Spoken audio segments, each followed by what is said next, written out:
Good evening. Today is Tuesday, December 13th, 2022 at 7 p.m. I would like to call this Fairfield Township public TIF hearing to order. Trustee Harkemeyer? Here. Trustee Birding? Present. Trustee McAbee? Here. Are there any comments from the public tonight regarding the TIF hearing? Okay. Mr. Geis, please state your name for the record. Ken Geis, 5300 Sisterville Foster Road, Mason, Ohio. Thank you. Trustees, on the agenda tonight for the TIF hearing, you've heard about this before. Really, it's sort of just the evolution of the process. The school board has approved their compensation agreement. They passed that. They gave the notice to the administrator, which I believe you have a copy of that. This is the proposal is for a 30-year TIP at 100%, and there's a make-whole agreement consistent with the resolution that the board passed some years ago as it relates to compensation with the school district in that. The purpose of this TIP is specifically for the reimbursement of infrastructure, and this is really a but-for resolution in such that the developer has indicated that because of the increase in the cost of the infrastructure projects, that there really is a significant hardship as it relates to moving this project forward. One of the parcels that is already being developed is Casey's in that, as well as there's 5 other parcels that are proposed for this project. One is definitely committed, and that you've approved the zoning for, which is the car wash on that site. And there are 2 other, not commitments, but they're moving forward on 2 other restaurants for that facility, which would really add a nice component to that area. This development is going to bring jobs, public improvement to that. And one of the other things that's a little unique about this project in that is that the current owner of the parcels, put this property really up for sale, and you've heard comments and testimony from Pastor Drew about this project, and really this is a project that's not only going to benefit a single landowner, but really the congregation and the community as a result of that. And so for that reason, I would urge you to pass this resolution as it relates to the TIF. We do have a developer compensation agreement as it relates to this. I think you've had the opportunity to review that. We talked about the parameters associated with it. This is not going to require that the board take out debt or issue bonds or notes for this project. It's going to be a reimbursement in that. The developer has agreed to use prevailing wage employment throughout this process, and that so there's really nominal risk to the Board of Trustees, because if the developer does not complete the project, if they do not successfully satisfy all the requirements in the development agreement, the Board of Trustees doesn't have an obligation in this regard. So again, I think Fairfield Township in the recent past and really over the last almost decade now has put themselves out there is that they're open for business. They're encouraging new investment in the community, and this is just a result of, the positive attitude is resulted from the administrator and staff and the policy that the Board of Trustees has established.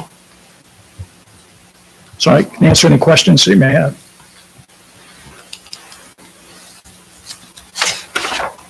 I think you answered my questions at the last meeting as far as money that it'll bring in and what our obligations are. So I don't have anything further tonight. No, we've been talking about this for quite some time, so I have no questions. That's your entire presentation? You're not going to go through the land and the jobs and the revenue in the public hearing?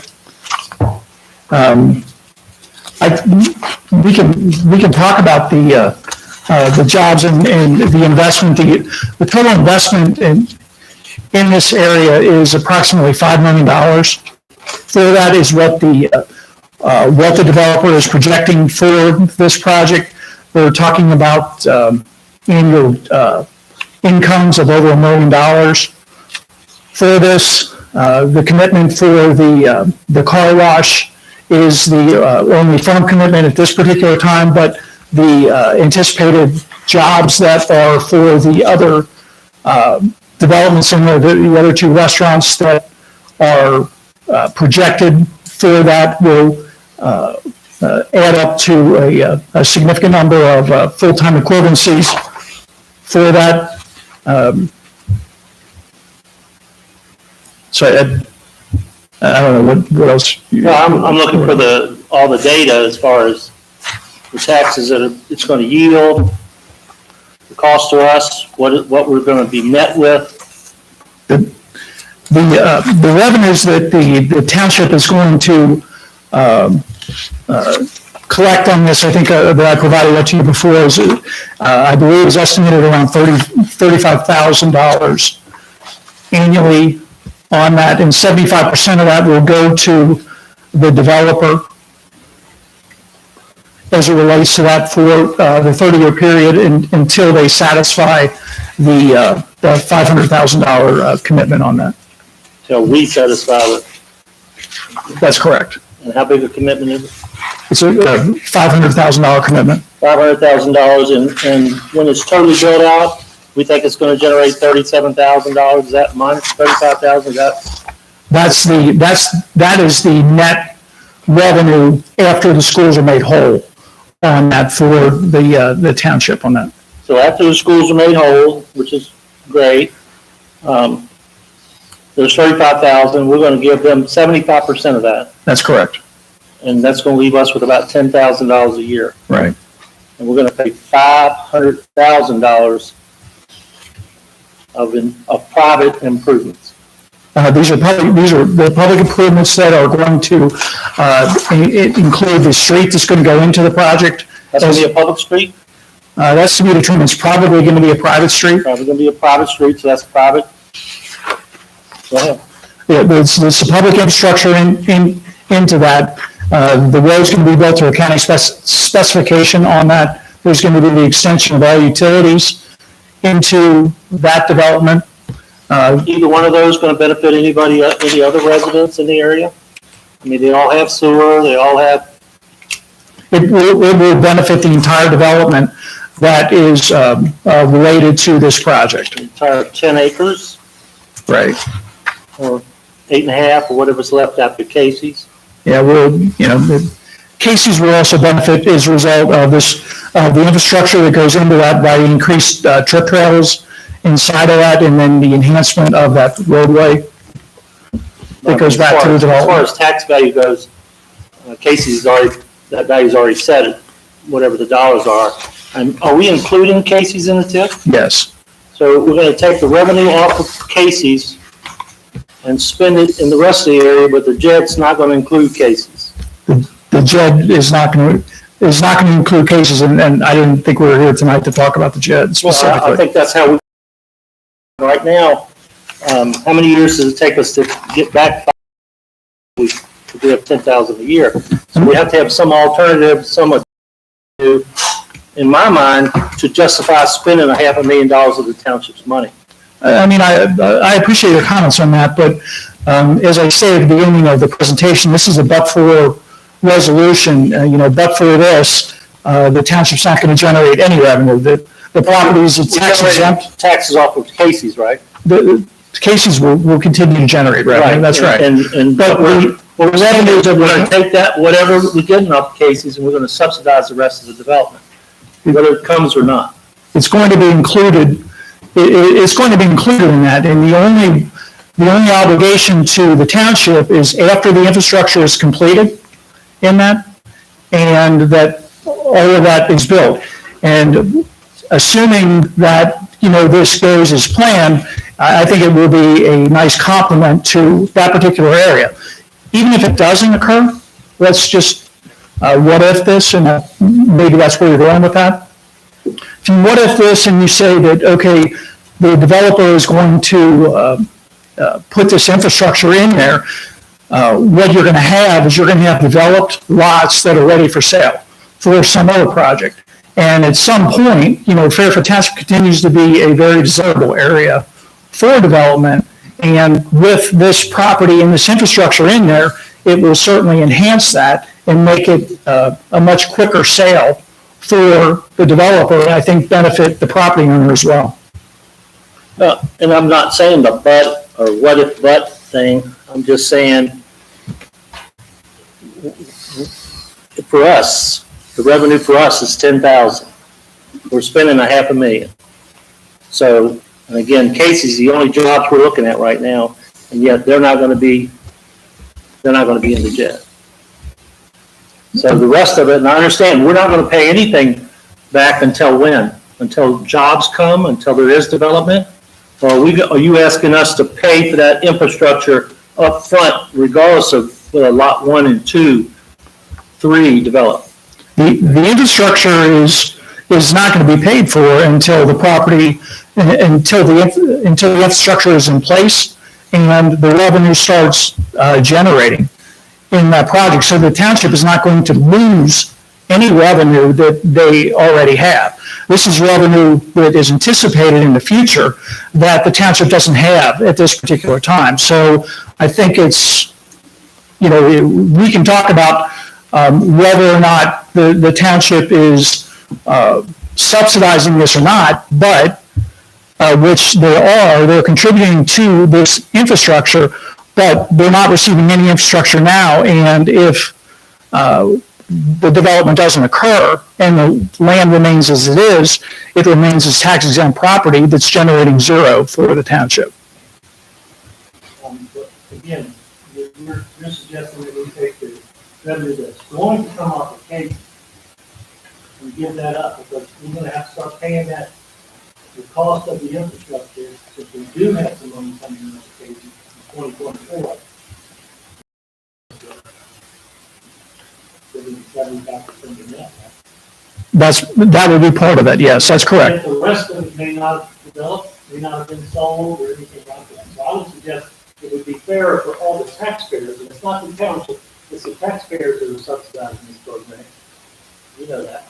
And instead of them subsidizing something that may not come, there should be some in there, something in there, either pay these out or say, we're not gonna pay until some of the rest of that develops.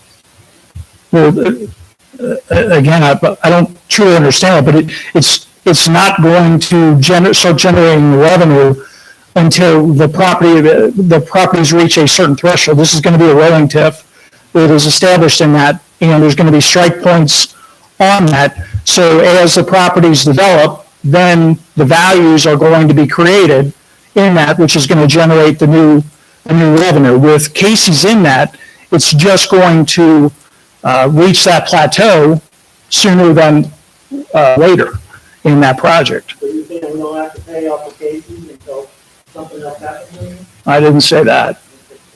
So Casey's is, what, $2.5 million? It could be. I mean, the land is 1.1. So the building on it and the business part of it, I would say $2.5 million. Again, it sounds to me like we're being asked to take the revenue off of there and pay for the infrastructure for something that may not come. So how would you protect us against that? Well, I don't think it's a protection against that, because again, the developer is going to provide the infrastructure, they're going to create the road, they're going to create that, and the property is going to sell, the property is going to be developed, there is going to be new improvement on that, and the values are going to generate the revenue stream that is going to enable you to reimburse the developer for that project.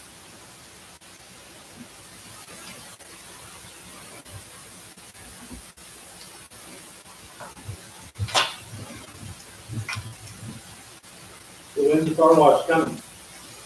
Or spa? I believe if the board approves the TIF tonight and we agree that there is going to be authorize the administrator to sign the developer agreement, that they're going to finalize the closing on the property, and I think the intent is that the construction will start early in 2023. Typical construction for that would be 12 months or less. No Starbucks. I- That's what we mentioned before. Well, again, I don't think that the developer is prepared to make any specific commitments as it relates to who's going to be in there. Again, there has been mentioned that, a Starbucks could be a potential user on that site.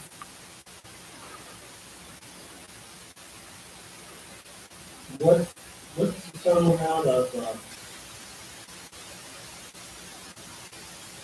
infrastructure? What's the total cost? It's about $1.4 million. And probably, are we saying it's $500,000 more than the budget would have been? Yes, that's correct. And the taxpayers going to carry that whole increase. The developer has asked the township to partner with them on that, yes.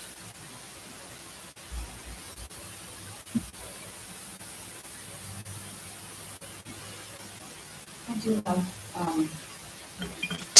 To Trustees Maccabee's point, he's probably trying to prevent what happened before my time on the board.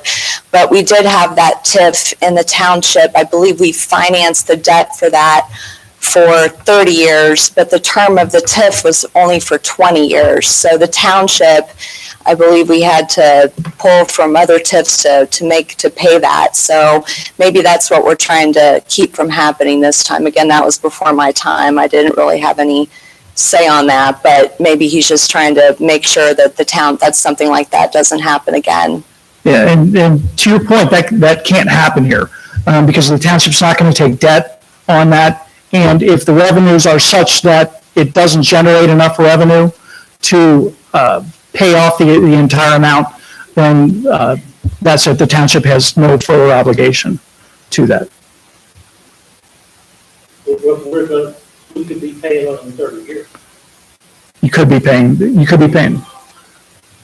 It's possible. It's the rolling. At 10,000 years, it's gonna take us a long, long time. For us to break even, the township can net any dollars here. The township's going to net money immediately on this because they're going to collect 75% of the net on that. And again, what we've talked about also to complement this is to include a JED in that. And the developer on these projects, unlike Casey's, in that has agreed to partner with the township and has agreed to enter into a JED agreement, which would provide earnings tax to the township that they would otherwise not receive. And Casey's gonna benefit from the infrastructure. You just said that. They need to be in the. We can't force that, Mr. No, we McAbee. can't, but we don't have to pay for that infrastructure either. The board has the discretion this evening on that, correct? And we shouldn't have to pay the full increase. We're paying the increase everywhere else. Why are we being asked to take the whole increase of $400,000 or $500,000? We're not making any money on this deal. Well, actually, again, we can argue that, but again, the township, and this is the last time I'll say this, the township's not generating any revenue now. When the infrastructure goes, We're gonna generate some January 1st, because Casey's is there. and you'll get the baseline revenue too for any of the project as well. But you're not going to get the generation of the additional revenue on those other parcels if it doesn't develop. And we're still on the hook for $500,000, right? It's a reimbursement, correct? If it's generated. So if it's generated, so we're not going to pay this $500,000 if it's not generated, correct? That's correct. So I don't have to come up with this $500,000 out of the general fund or anything else unless it's generated by the new development? That's correct. It's not gonna generate $500,000 over the next 30 years? 25 years? That wasn't the question I asked. I just said that if, The point is, we are gonna pay it. It's just gonna take us a long time to pay it if they don't develop. It doesn't develop. We don't pay it until we get it, right? how do you mean? Are you saying that, so you're saying that we have to pay that $500,000? If the project generates that extra $500,000 over the next 25 years, we've got to turn it over to the developer. That's correct, isn't it? The 75% of the TIF revenue, that's correct. But if it doesn't generate that, we don't pay that. That's correct. That's correct. So if we don't generate the $500,000, say only $400,000 is generated, that's what the township's on the line for? That's correct. Or $200,000? So I'm not tied to that $500,000, is that correct? It's just, That's the maximum amount. That's the we can pay. maximum amount. That's correct. if it generates to that level. That's So correct. if it doesn't generate to that level, the township doesn't have to reimburse that, correct? That's correct.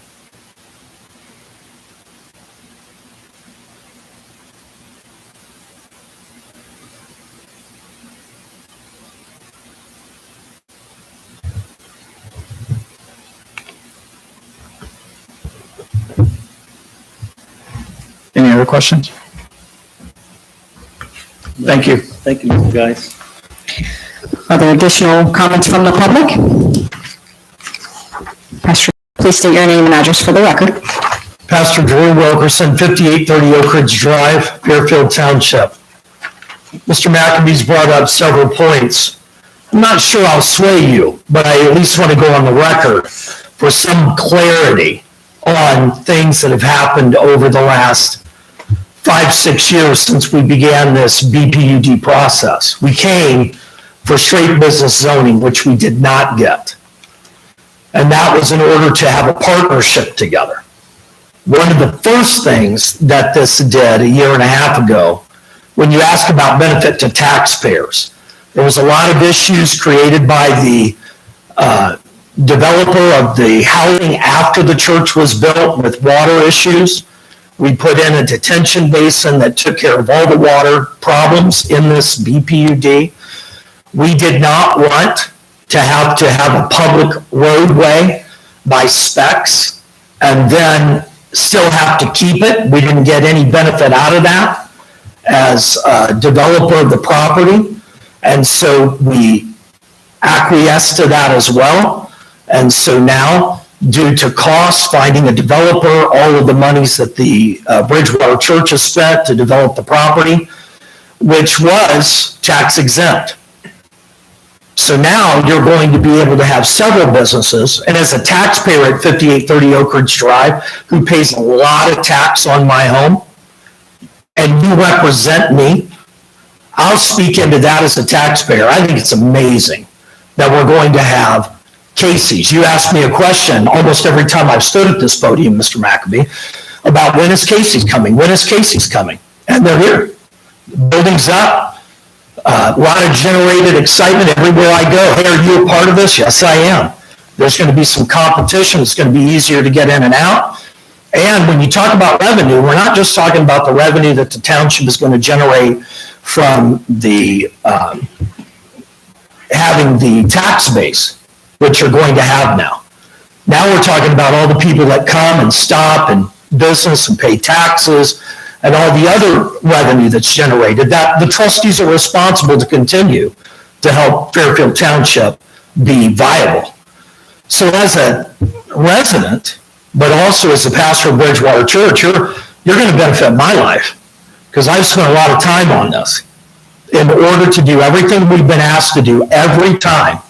In fact, I've been working on this for over 6 years, and we've done everything we've been asked. And now the tip, because of how long everything's taken, not just because of COVID, but also because of the BPUD process, we had to go through we couldn't just do an amendment on the small piece, we had to do an entire new BPUD. All of this to generate business, income, create health and well-being for families, and we have parcels behind us that are going to be developed as well. So your tax base grows there with it. And all of those parcels, you talk about Casey's not being in it. They're early to the table. But all the other businesses, we've already agreed as Bridgewater Church with the developer that they will all be in the JET. So you have all of these businesses that we don't know yet. And Casey's is coming. They'll be open. I was in a meeting that I called and put together in site coordination last Thursday. Casey's will be open by the end of March. But on Monday, if we're able to close this week, we close on Friday. In fact, Jerry Royce was not able to be here because, like so many people, he has the flu. But we'll close, and on Monday, they're going to begin pushing dirt. And I know that's a concern for you, Mr. McAbee, about when things are going to begin. Well, they're going to begin on Monday, the 19th of December. So as a taxpayer, I would implore the trustees to follow through with this, because it benefits everybody. And ultimately, it benefits the township because you're not for profit. And I think I've sat in a lot of these meetings with you. I've gotten to know you. And I think there's a lot of positive things that you've done. In fact, I can't compliment your staff enough for how well Julie and Chuck have brought us to this place to care about development, especially since we're just about the last vote to be able to develop. And we're bringing in more storage units. So the reality is, I would encourage you as a taxpayer, I would encourage you as a land developer, I would encourage you as the pastor of a church that the township needs in place. During the pandemic, our church helped to rehouse 40 families in Hamilton and Fairfield Township. I don't know how you put a price on that, but we constantly are in partnership with an incredible fire department. I've been on the scene for some things from time to time, and they're incredible. The police department, your chief is amazing. We love the relationship that we have with you as a not-for-profit. I encourage you tonight as a trustee who represents me, please vote for the TIF.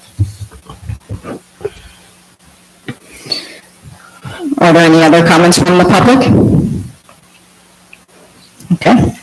With that, I'm sorry. Please state your name and address for the record. Michael, again, 116 Avenue. So one of the questions I had specifically was timeline, because I think that you guys make development, I think that it's going to help Fairfield Township dramatically. How do you guys think the North Crossing is going to affect you guys as another business?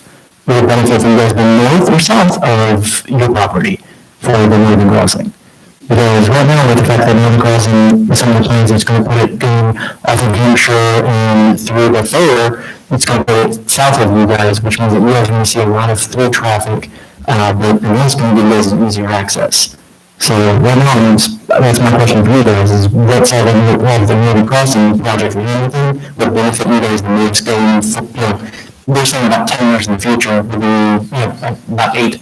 So that's my question for you guys, is where do you guys see the necessity for Northern Crossing would benefit you guys? I'm at a little bit of a loss on that question for other development. I'll be glad to speak into that on behalf of the church. I appreciate the question, just don't have a reference point for that. Shannon, how would you like to handle this? I don't think that's really relevant to this hearing. Well, I mean, it's additional business that would be coming to the area, and it's going to. Well, because the North Hamilton Crossing meetings are still going on, and where that may or may not go is out of the hands of this board and the applicant as well. And it would only be a guesstimate as to what traffic would come to that area without going through the engineer's office. And so I would say for this particular hearing, as far as I'm concerned, it may not really be relevant, and probably, obviously, I don't think the applicant would have those figures because he has not been in any of the North Hamilton Crossing meetings. But, I do understand where you're coming from. I think that is important discussion that we have with the North Hamilton Crossing meetings, what impact that will have on Fairfield Township. But as far as this hearing is for the TIF, I don't think that's something that the applicant or the board could come up with a figure right now. Oh, I'm not expecting a direct net figure, but that's an additional thing that's going to bring additional revenue, additional traffic that you guys may not plan for, that's going to be 8 years off, but it's still within that 30-year window for the TIF. Sure. So figure I'd bring that up just as opportunity. Thank you. Are there additional comments from the public? Okay, with that, we will vote later on this resolution in the regular meeting. So are there comments from the board? Motion to close the public hearing? Second? All in favor? Aye. Aye. With that, at 7:30, this meeting is adjourned.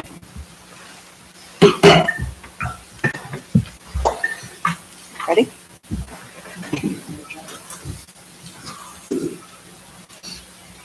Give a second to pull the agenda.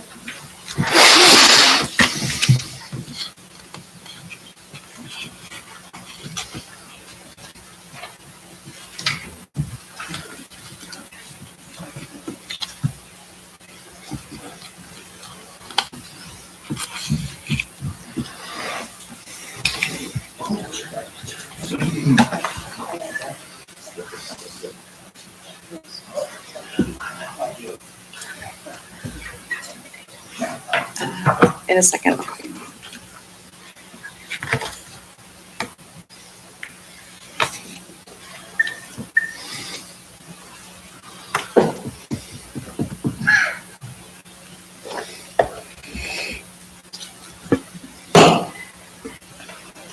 Ready?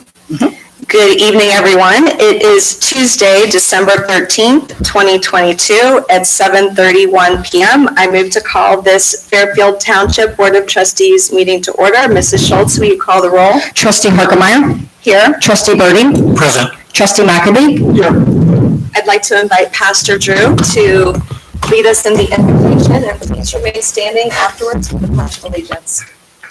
I'm honored. Let's pray. Father in heaven, we thank you so much for a township that recognizes that the importance of your wisdom is in this place. So God, tonight we ask that you would bring clarity, bring that wisdom to us. And in this wonderful Christmas season, God, we thank you for Jesus Christ, who has been sent to us as a Messiah and King. Father, thank you for this trust, for the trustees, for the staff, and God, watch over us in this meeting tonight. We ask in Jesus' name. Amen. Allegiance to the flag of the United States of America and to the republic for which it stands, one nation, under God, indivisible, with liberty and justice for all.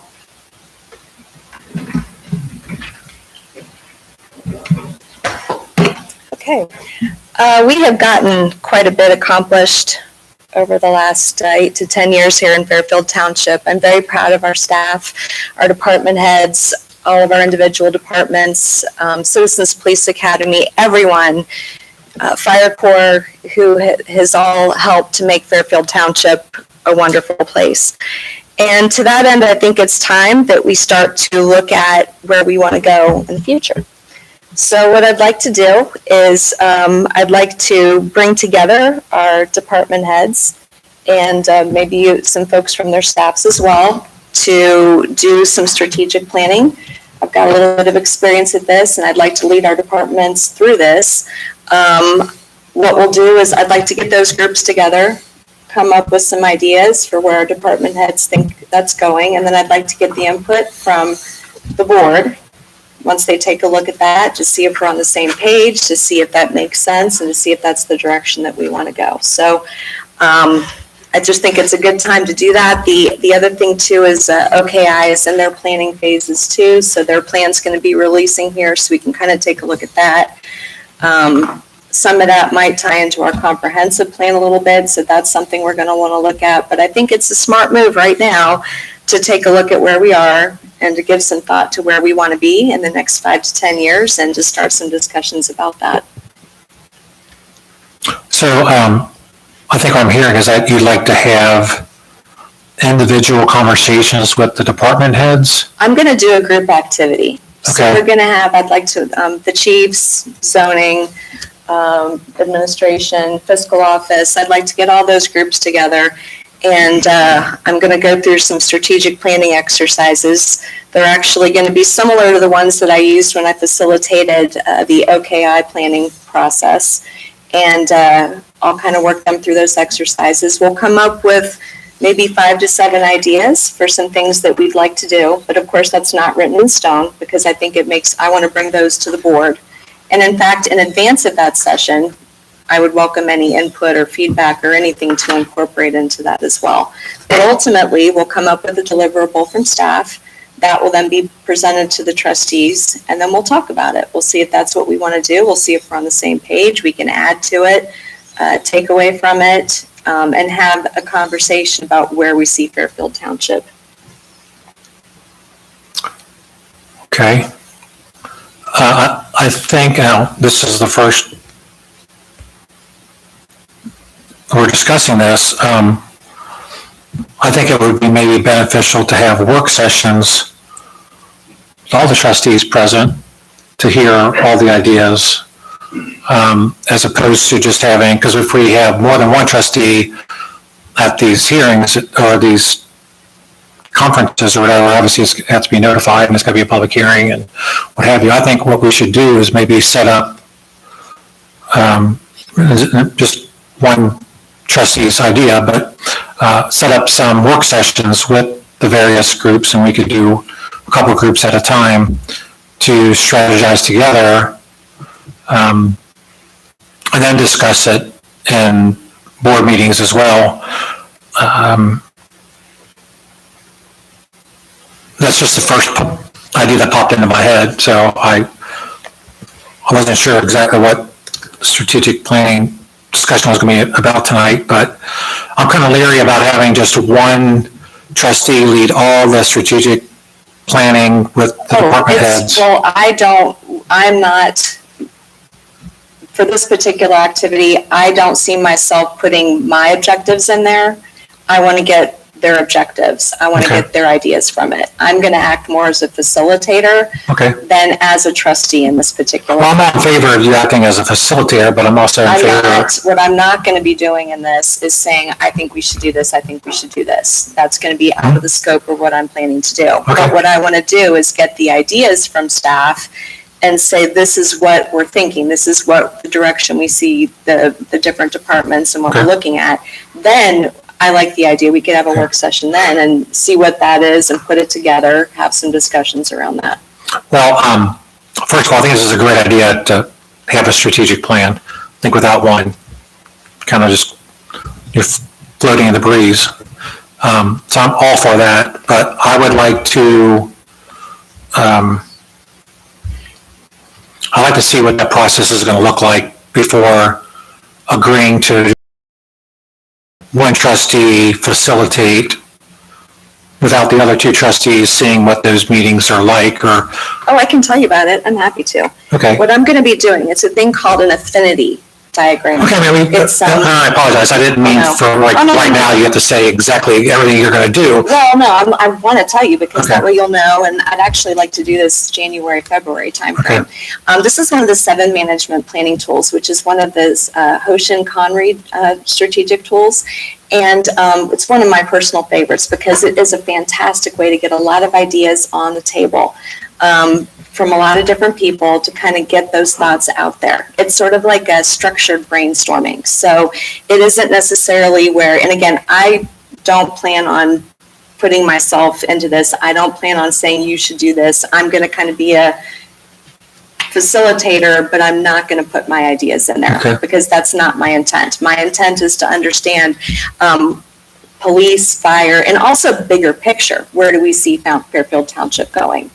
And that's where I think the entire board has to have a discussion. But I'd like to get those data points. And again, I'm not putting my stuff in it. And if I do lead these, and if I am doing that, I want you guys to call me on it and say, Shannon, no, don't, just no. Because that's not my intent of this. My intent is getting where we see the whole township going from everyone's perspectives. I mean, for example, the medians that we've accomplished. That's a great thing. And that was something we set out to do a number of years ago and it's done. So I think there could be some bigger picture things for Fairfield Township too. And I would like both of you to think about that as well. Process that I would use, we're not going to be sitting at this table. We're going to be up. We're going to be using that wall. It's very dynamic. It is not a sitting at the table activity. Okay. It's very interactive. We're thinking on our feet. We're doing a lot of different things. And it's not really, that particular tool is not conducive to a board setting, if you understand what I'm saying with that. But I would like to kind of get those thoughts, bring them here, and then we can have a work session and talk about it. And if there's questions about whatever those ideas are, then we can talk about those too. What we're coming up with is, I'm kind of wanting to do a staff up perspective, because I know that, I mean, they know more about police and fire than this board does. And I want their perspectives, I want their expertise on that, and I want to get their perspective on where that is going forward. Okay. Okay, and then also along that, the global picture for the township, where we see ourselves, where we want to go, what do we want to look like in 5 to 10 years? Okay, and again, I'm not, for the bottom-up activity, I'm not going to put my ideas in that. My ideas will come out when the 3 of us sit to talk about that. And I like that, doing it in the work session too. Okay. But it is not my intention to say, here's what I think we should do, let's do this. That's not my intention here. It's a we. I understand that, but Yeah, what your intention is and what it could end up becoming could be, and not on your part, don't get me wrong, but what it may be perceived by the public is, why aren't the other 2 trustees involved in these sessions to find out what the strategic plan ideas are for the police department, the fire department, and the zoning department, the public works? And it's just being presented to us like we're additions to the board. So I would like to maybe, if you could share with us what your, maybe in paper or like an email or something, how you see this happening as far as when these meetings might take place, how many of the departments will be there?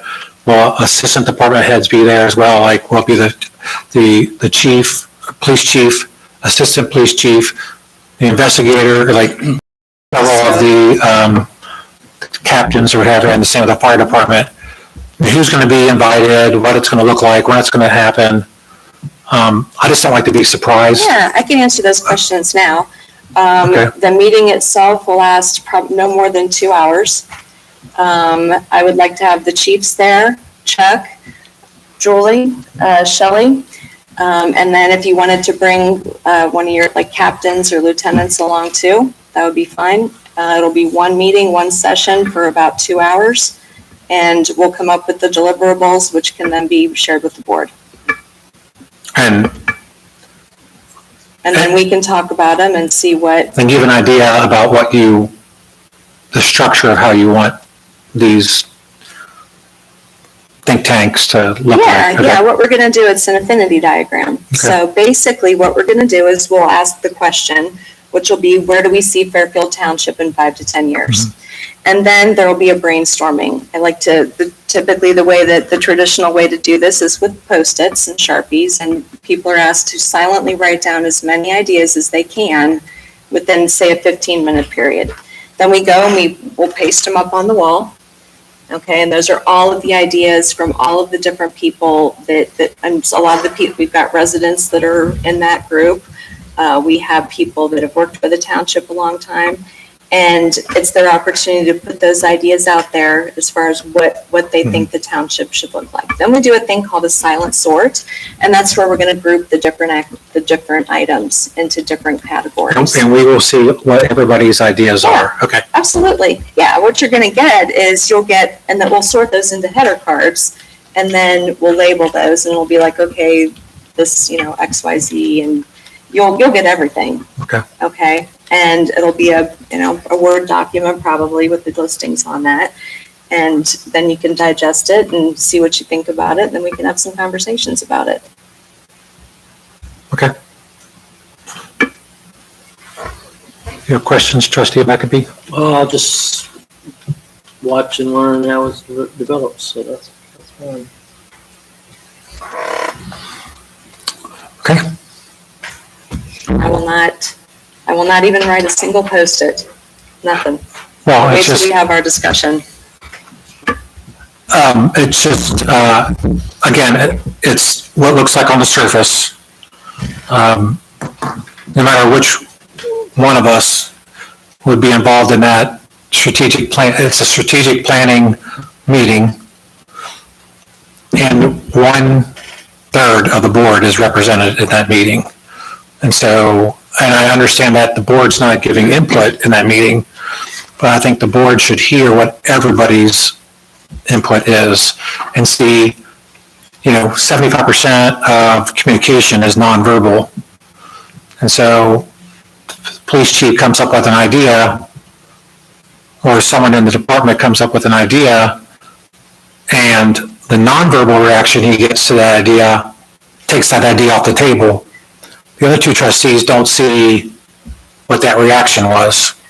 So I would just caution to make sure that we get full access to whatever's being done in these work sessions, because it makes us more effective as trustees to see all the ideas that were brought up, not just the ones that were then vetted and brought to the board. We can I'm going to give you the entire document with Okay. everything, and then you can follow up and ask any questions you like. Okay. I appreciate that. And I appreciate the fact that you brought this forward, because I think it's a wonderful idea. I really do. I'm not trying to shoot it down. I hope you don't take it that way. But at first, knee-jerk reaction to this is, I just want to be careful that the public doesn't think that this is a one-person board and we're going to follow the direction of Michael Birding or of Shannon Harkemeyer or Joe McAbee. It's collectively what the board is doing. So, but But I appreciate that. I'm looking forward to hearing what they have to say. And it's everything on, we can talk about it and we can ask questions and have some further discussions about it too. I really like the idea of work sessions. I've asked for those in the past, to bring them in one at a time and talk about the status of their department, and again, where they see it going, where we can ask answers and information they give us. Right. So maybe we do this and then we get to do that. Right, and I agree with you. And I think that's something that Trustee Harkemeyer is saying, is that she'll bring these forward and then we'll have our work sessions. And so we may have questions like, oh, what did you think about this? And then what we're going to find out in that work session is, oh yeah, that was brought up, but then it was decided that we weren't going to move forward with that. So, but that's, and I understand that it's not going to be Trustee Harkemeyer saying, we decided it wasn't going to move forward. It's going to be the group decided we're not going to move forward with that idea. And so, yeah, I definitely agree that once this happens, if we follow up with work sessions that are open to the public and the public can see what our departments are bringing forward, the ideas that they have, then our department heads also get some appreciation from the citizens that they are forward thinking. They are trying to come up with a strategic plan. They're not just reacting to robberies and crashes and fires and zoning issues. They're trying to look forward. And I think that if we had those in work sessions, and if it's more than one of us in a work session, it's going to be in a strategic planning session, it's going to be a work session and open to the public, and the public can see that. That was just my first thought. I have different thoughts tomorrow or later tonight. I'm like, yeah, I'm probably really good with that. But And I would say too that I have no problem if we want to go ahead and open the doors and the public can sit in on the session too. I'm fine with that. Public can come in and see exactly. well, I'm not saying you're trying to hide things from the public. I'm just saying that they have the benefit of seeing that up front. Like, it's not just sitting there waiting for things to happen. We're trying to, lay the course for what it's going to look like in 2035, not 2025. Because I know that there was work sessions probably, 15 years ago or so through the zoning, that there was a strategic zoning plan put together about what the community would like the township to look like.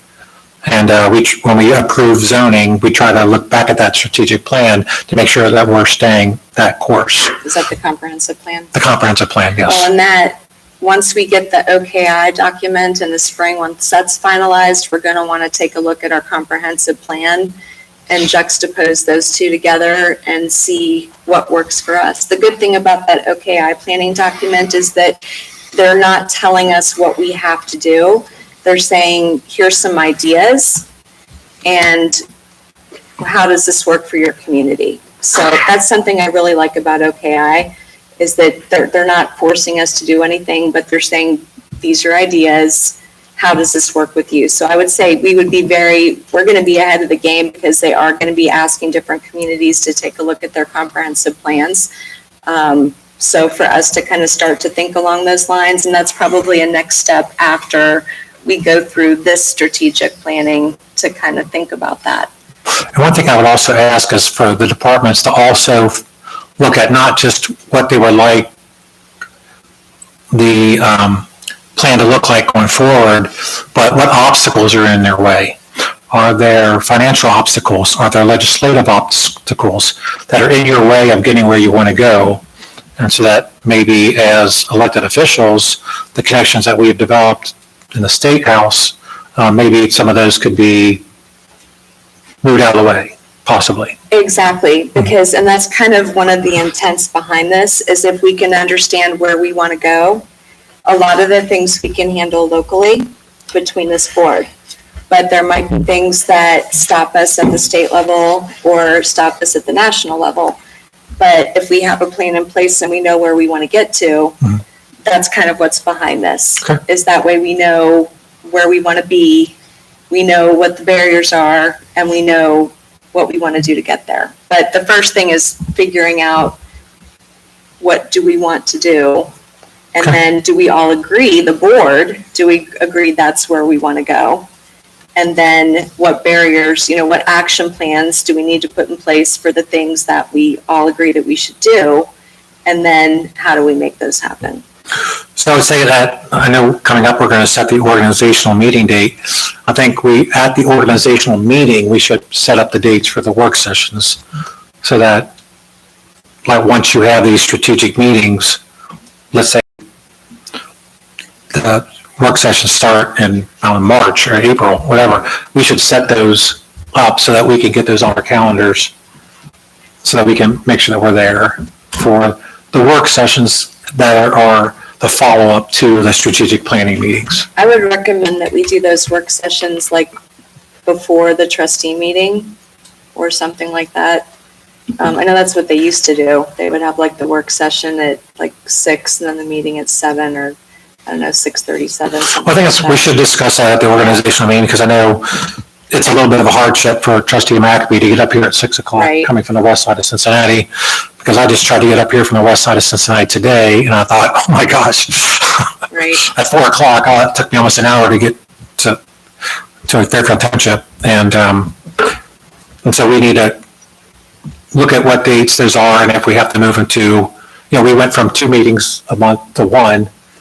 And maybe if we can add, 3 meetings in 2023 to be work sessions, I don't think that's asking too much.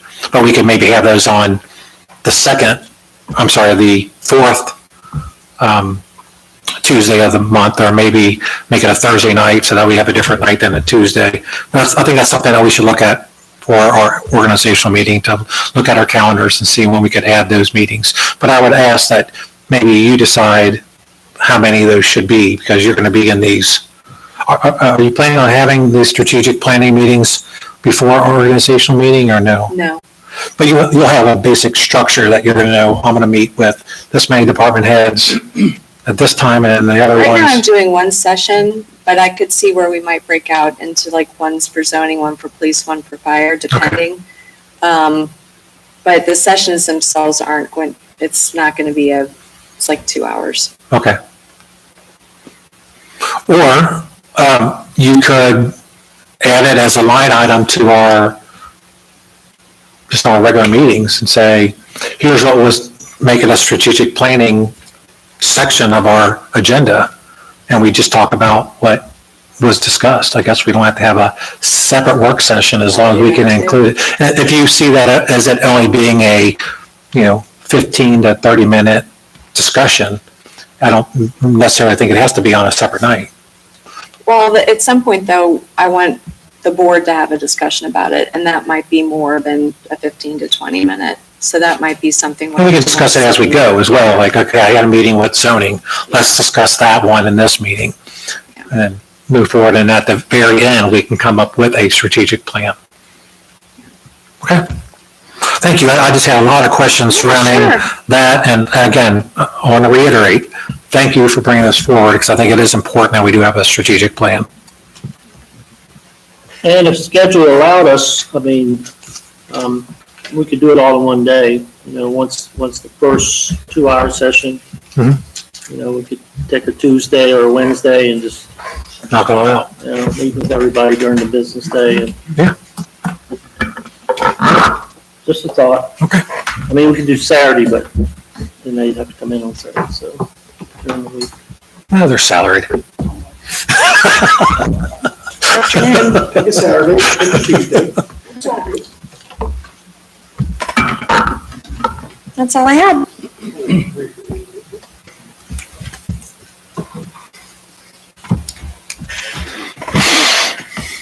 So the next item is the setting the organizational meeting date. So January, does anyone have any time preference for that? Larry, are we subject to having it before a certain date? I think you're supposed to have it in the first 14 days or so, but I don't think it's a strict regulation. Okay. Your normal meeting would be the 9th, perhaps? Yeah, The 10th? I think you could do it then if you want. let's just do it then at 7 o'clock. I'm sorry, at what time? 7 o'clock. I thought you said 10 o'clock. I'm like, how late you want to be here? 7 o'clock. I think that's great. Okay.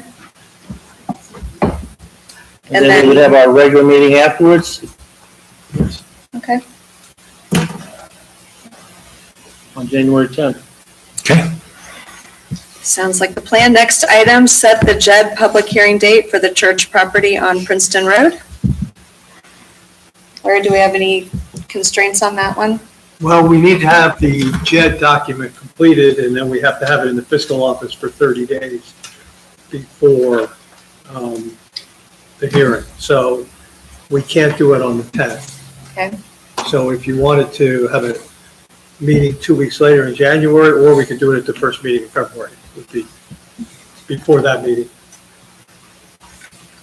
And you can do it whenever you want, it just has to be more than 30 days, and we don't have the document prepared yet. So it's going to take a little bit of time. The first meeting in the second Tuesday in February is February 14th. That is the second Tuesday. If we follow this year's calendar, meeting the second Tuesday of each month, that is. That would be a reasonable date for it, I think. Okay. And we could wait till the 10th of January and set it too, Yes, we could set it. because that'd be more than 30 days. Right? Right. Well, I think we should just go ahead and set it for the 14th.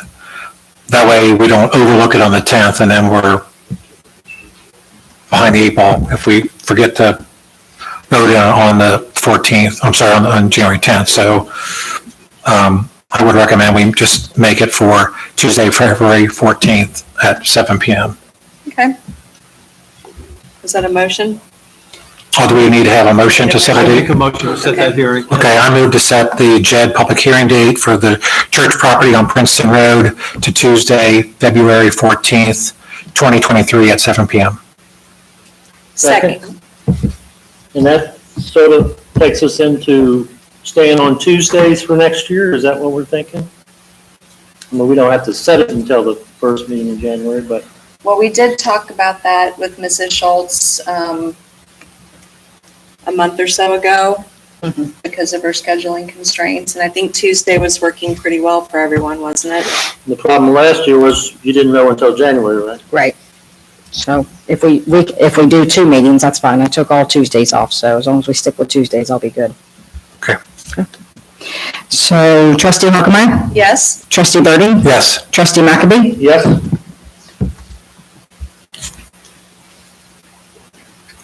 Okay, thank you. Next item, communication. This is the portion of the meeting where you, the residents of Fairfield Township, are invited to share your thoughts with the board. Please know that this time has been set aside from the board to listen to you. Your comments are valued and will be taken into careful consideration. The board will not engage in dialogue at this time. Presentations are limited to 3 minutes each. First up, we have Pastor Wilkerson.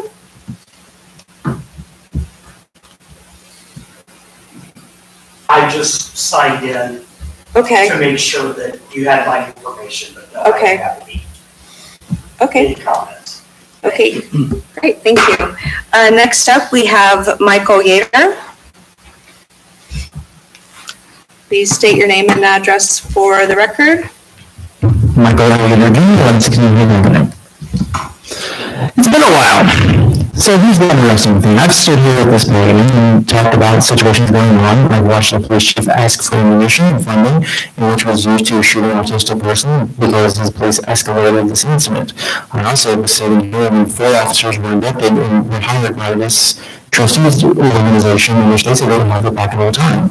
Those individual officers chose life over death and were then subsequently told to retire.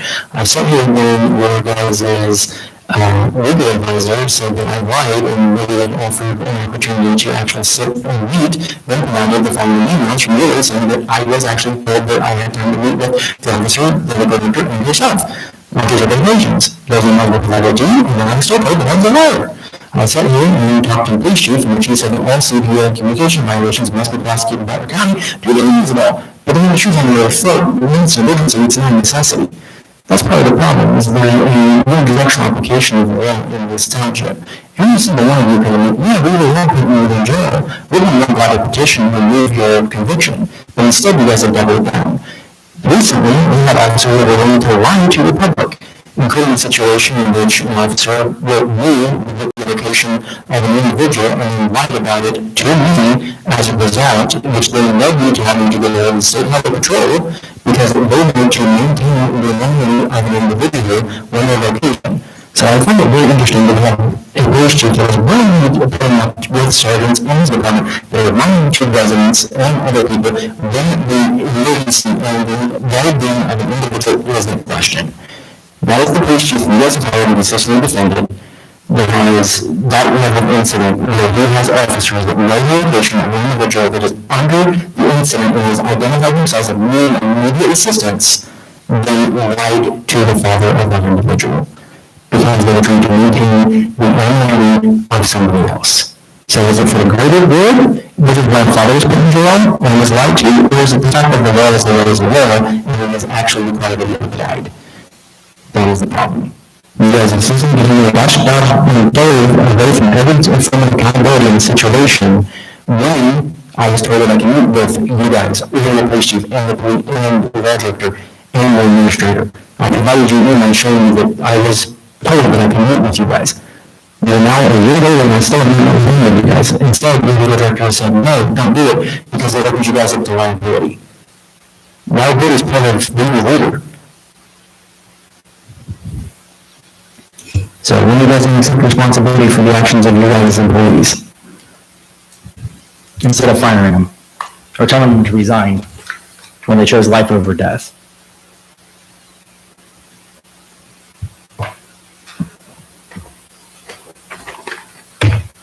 That's 3 minutes. Thank you.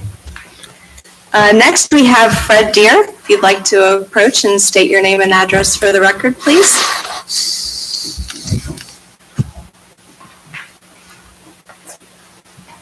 Good evening. My name is Fred Deere, 7064 Hunters Moon Court, and was my subdivision Hunter's Trace. Happy resident of over 20 years. Appreciate those 20 years raising my family, of the support I've got from all of you guys. Can't believe I'm standing here with such a trivial complaint, but I guess I'll make it brief, and was just wondering why we still get these things. On my way on the way here tonight, I walked a few houses down and picked up a few of these from my neighbors. These are delivered Saturday. I know we have 2 inches of rain coming tonight. These are going to end up in the storm sewers. I've got about 30, 40 pictures on a flash drive if you wanted it as a reference point from my neighborhood. I could leave with you folks, but just everything is digital, and I don't think, certainly in my neighborhood, nobody looks at these things. They're more of a nuisance than anything. So when I walk my dog, I pick these things up and just throw them in the garbage or recycle them or whatever. But again, extremely trivial based on some of the topics tonight. But again, I appreciate you guys' support, and if there's anything we can do about this, I'd support it, and a few other people I've spoken to as well. So if I've got any time left on my moment here, just recently went through a strategic plan with my company, privately held company, and it gave us 3-year direction for our staff as leader in my sales force. Anything I do over the next 3 years has to reflect back to the strategic plan. So that's authorization from my leadership to say, make decisions, go ahead and do your job, do it well, but follow a strategic plan, which was a group thought. I would have loved only 2 hours. It was probably 4 days in Western New York, and it was a great exercise, and I encourage you guys to embrace it, and appreciate looking forward. That's huge to be able to know that I'm being represented like that, so thank you. Thank you. Thank you. Is this worth leaving behind? Anything we can do about those, Larry?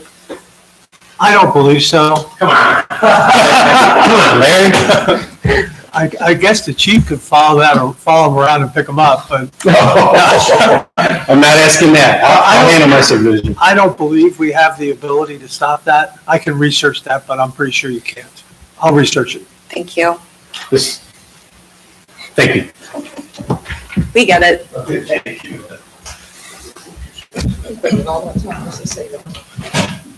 Okay, next item, fiscal officer's report. I don't have nothing at this time. I'm sure when appropriations come around, you'll want to talk to me then. Okay.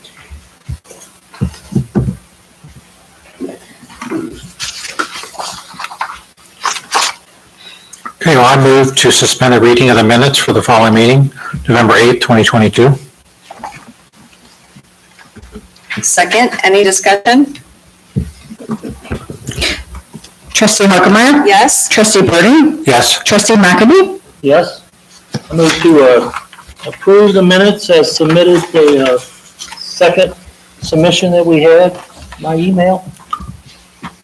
My second, and my comment to that, or I second it, would be, I appreciate that you followed up with that and had a lot more information in that second edition of the minutes. So thank you for that, Trustee McAbee. Trustee Harkemaier? Yes? Trustee Burden? Yes. Trustee McAdie? Yes. And both of those motions passed. Motion to pay the bills. Second? Any discussion? Trustee Harkemaier? Yes? Trustee Burden? Yes. Trustee McAdie? Yes. That passes. May we have the administrator's report, please? The only thing I have at this time is that Fred Valeria sent an updated email, and you might not have had a chance to see that yet, but it has some great information, and the project does continue to move forward. We're moving dirt. It's looking good out there. Is there anything we can do to encourage our current residents that are veterans to not donate necessarily, but to make sure their name is on the wall? I mean, other than Facebook, and I mean, we have some articles in the paper. I know any I've met, I personally talked to them about it, and I just spoke to a couple, one from Vietnam, actually. Are we having any kind of newsletters sent out in 2023? We can, that would be up to the will of the board if you would like me to start that again. We've Even done if we don't do postcards. a newsletter, if we could do something by mail to put it, Right. get in every mailbox, because there's still a lot of people that don't know, that they can get their name on the wall, and it doesn't cost them anything. It could be not their name, but their father's Yeah, it name. could be anybody in their family. Yeah, but Current, past, whatever. And I know that there's a subgroup trying to solicit those names, but it's really hard to do, It is hard to do. especially when, majority of the veterans are not as young as we are. So, I mean, it's not necessarily Facebook is their cup of tea, so. I'd like to see us do that, send something out. Maybe we could get an article in the newspaper that talks about that, perhaps. I mean, that's helpful, all those things help, but again, if we could get in every mailbox, and we could, ask them, tell them they're eligible, things like that, even if it's a postcard. We could also go ahead and put the date out for Memorial Day and,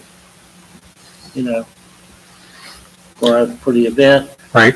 And I don't know if we could get a picture of the dirt being moved, something, so that we have a chance for people. And again, I still think a lot of them are going to be challenged to go online and sign up.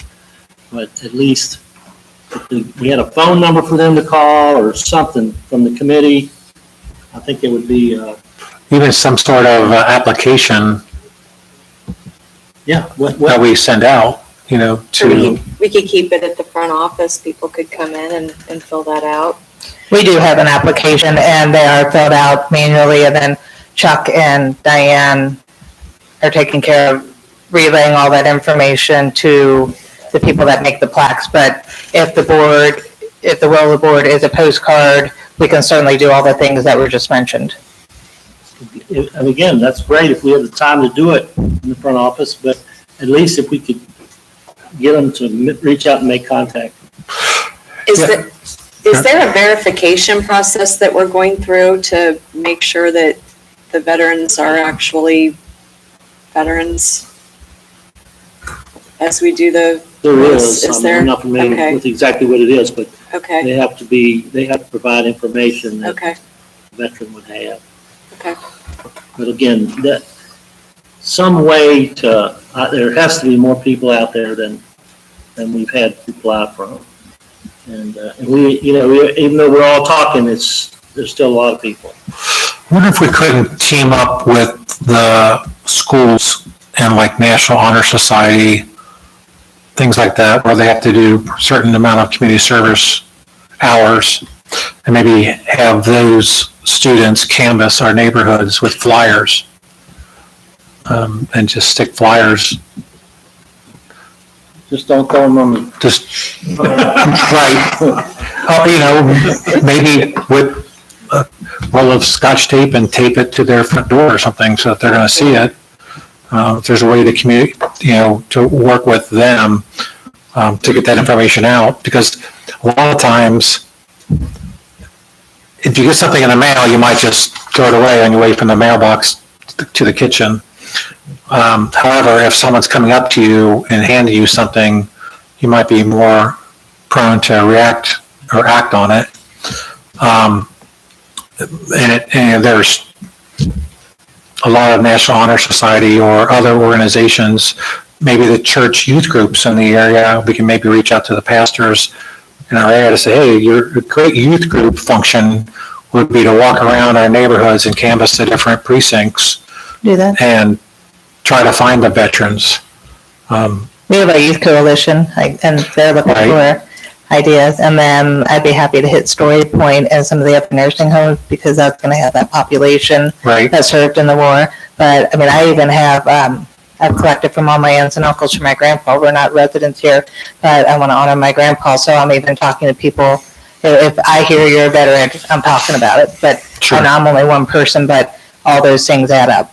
Has the committee reached out to the Veteran Services Commission in Butler County, because they do a lot of different things there?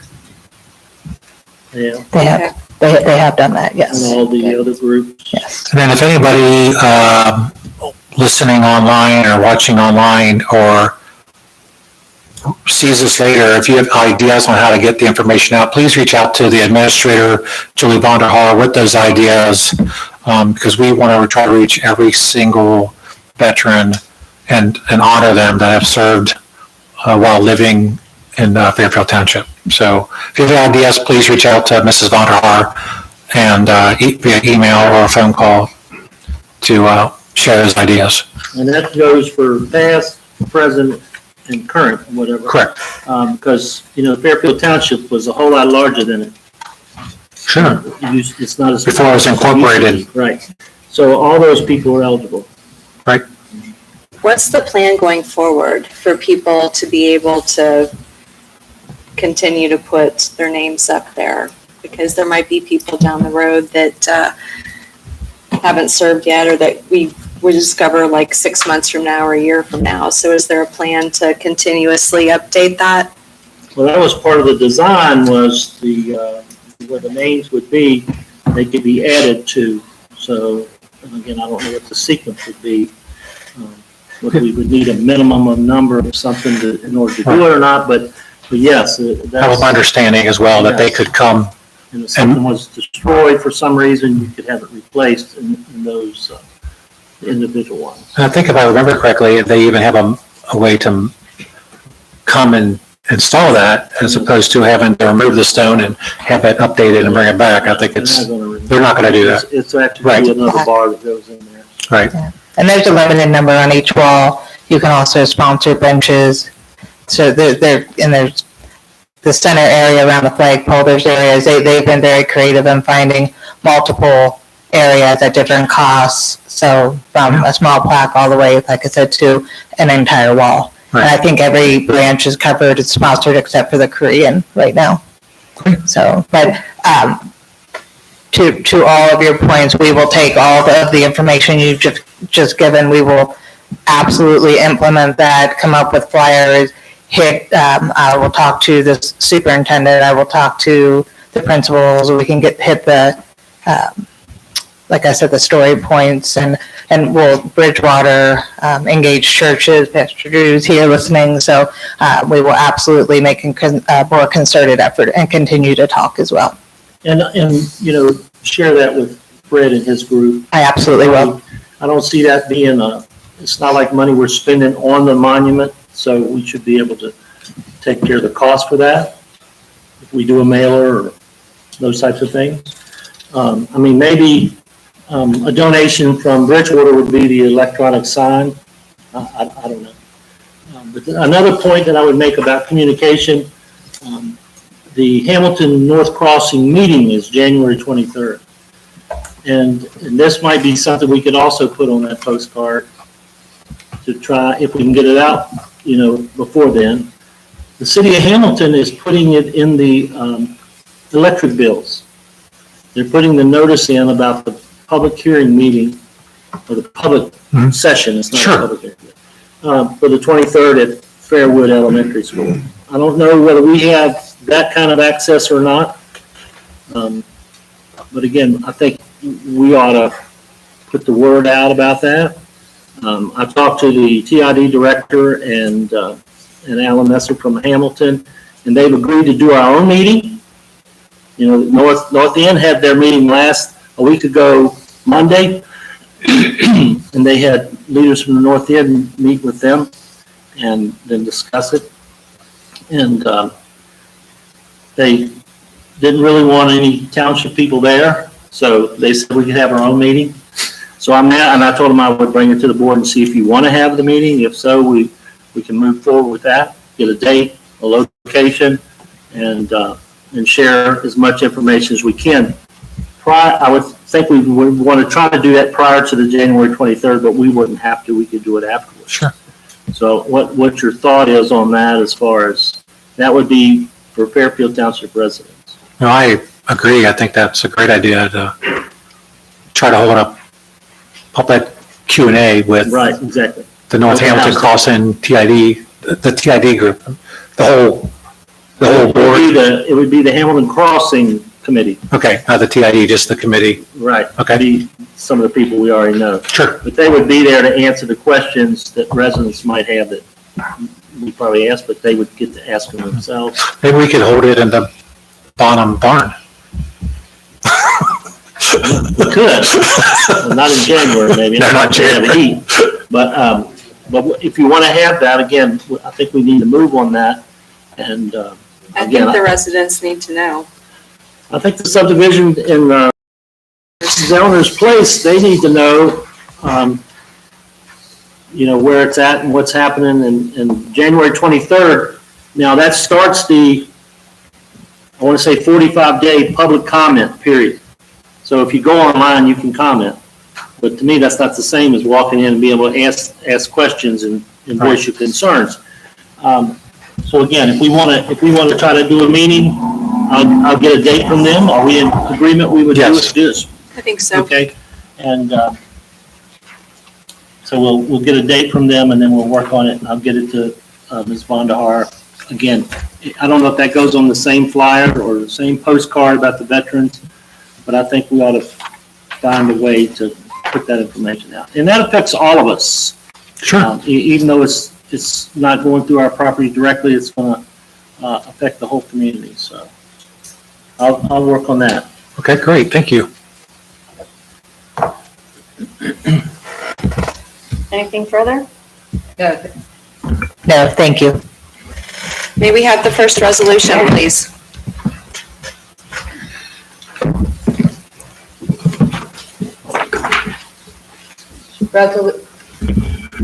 Resolution 22-156, approving open purchase order balances. I move to adopt 22-156. Second?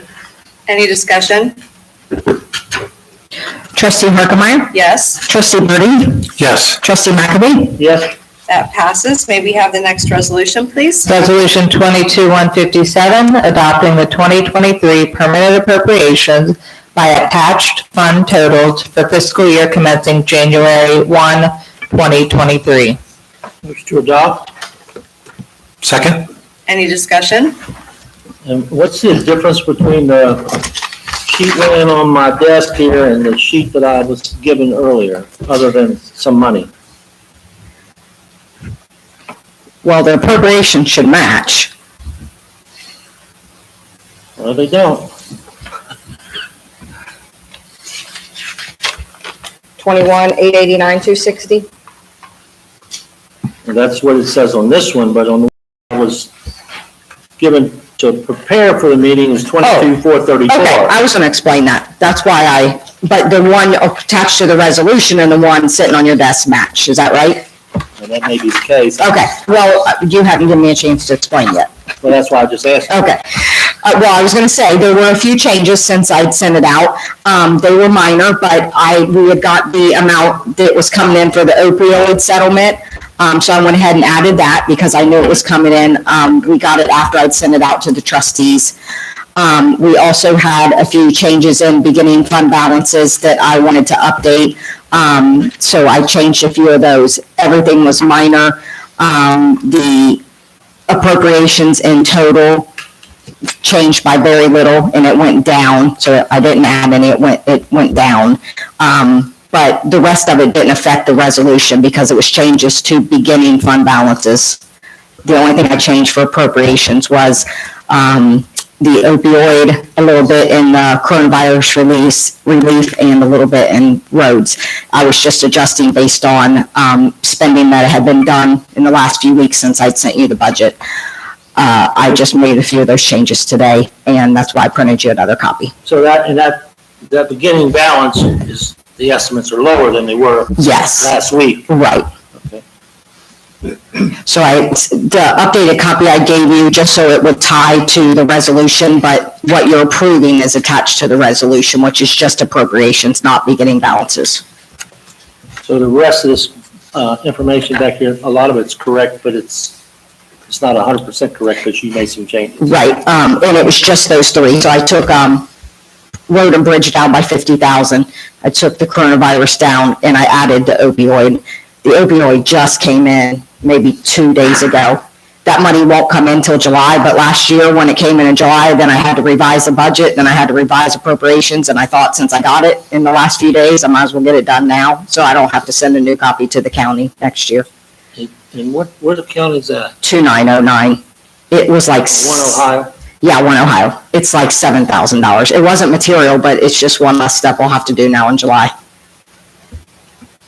So there were a few minor changes, so I gave you an updated sheet. And I can give you updated backup if you like, but. Summary sheet. Summary sheet, yes. I can give you updated backup if you like, but they were all very minor. And I mean, for instance, just as an example, with the coronavirus relief, I changed it, but all we do is budget in total. I don't have any specifics. It's just if you guys want to spend it. So it wasn't that I specifically took it down in a specific thing. I just took it down in total. We're not spending it until you approve it. The So. two numbers were $500,000 apart. Yeah, and that was the coronavirus relief because I had to take the beginning balance down because we had spent out of it for the Green Lawn project that was approved. So my beginning balance was lower. Well, I just noticed that it was $500,000 less. On Yeah, so I had to take that beginning balance down. That's the bad thing about doing the budget a little early is that I can't always anticipate exactly what's going to get paid and I was a little off on that. But if I don't change it, then it's going to be a problem the whole year. You'll So be amending the appropriations several times next year anyway. I know, but it's one less amendment I have to do if I know about it now instead of knowing about it and changing it in January. So what are the big expenditures in the 2023 budget? well, obviously payroll, and then the majority of it is just mostly the same as contingencies, which is at your control. But all the capital expenditures that I sent you the list, those are not budgeted for. They're just requests by the board. They're just in contingencies. I gave you a few. I mean, none of the departments really asked for much. What they asked for, though, I just put on the capital expenditures sheet that I emailed out, and none of them were budgeted for, so you can choose to approve them or not. But there was nothing in the budget that was out of the ordinary. I basically just took year-to-date expenses, annualized them. We did up payroll in case we get the SAFER grant and have some, no SAFER grant, okay. We did up payroll though for just in case, right? And we upped payroll for police too. So we upped payroll and, everything in general that is costing more money. We just upped everything. But overall, we're carrying over more than we have in the past, and we're doing good, in my opinion. I'm surprised the auditor hadn't told us to roll back some taxes. They've done that in the past. Have they? Yeah, when you carry over Too much. this kind of money.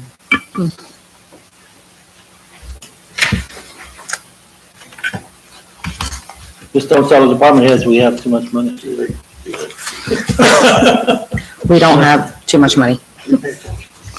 No, and if we're talking about doing more full-time hires, that's gonna impact that, so. Any further discussion? And we still have some large debts to pay off, so Those are going to be paid off very soon. Yeah, I We're think getting there. most of them are gonna be paid off in the next year or two. Mhm. I think there's one that's gonna be outstanding. Yep, we have one till 2027. The other two, Right. or the other three will be paid off in the And- next. 25, in 25? Yeah, all of them will be paid off by 2025. 25, 3 more years. And then I think one in 2027. Yeah, that's. That one we And then we refinanced. can't pay those off early without incurring penalties, correct? Correct. What about the newest bond sale? Where are we on that? I have not been updated on that. We don't know. Well, okay, we talked about that. We haven't heard anything yet. We'll have to get a hold of them and see where things are at. Shouldn't that number be reflected in here? It is not if it should be. But we have contingencies in the TIF account, so This can be, Yeah. and expenses, but, I okay. mean, we don't have an account set up for that yet? No, and we'll have to amend That's what income and expenses for that then. I was gonna suggest. Wow, I mean, it's been 5 months. You know why they haven't sold the bonds? Maybe the interest is too high? I mean, what is the interest rate today? 4, 4.25? The non-tax rate, Whatever we're gonna have to pay on it. It's 6. it'll probably be a taxable bond, that's probably 200 basis points, so we have 10 year, so you probably 5%. that's good. Well, it's okay with me if we don't do it. I've voiced that several times. We're sitting here with a projected balance of 1.1 million in the red account.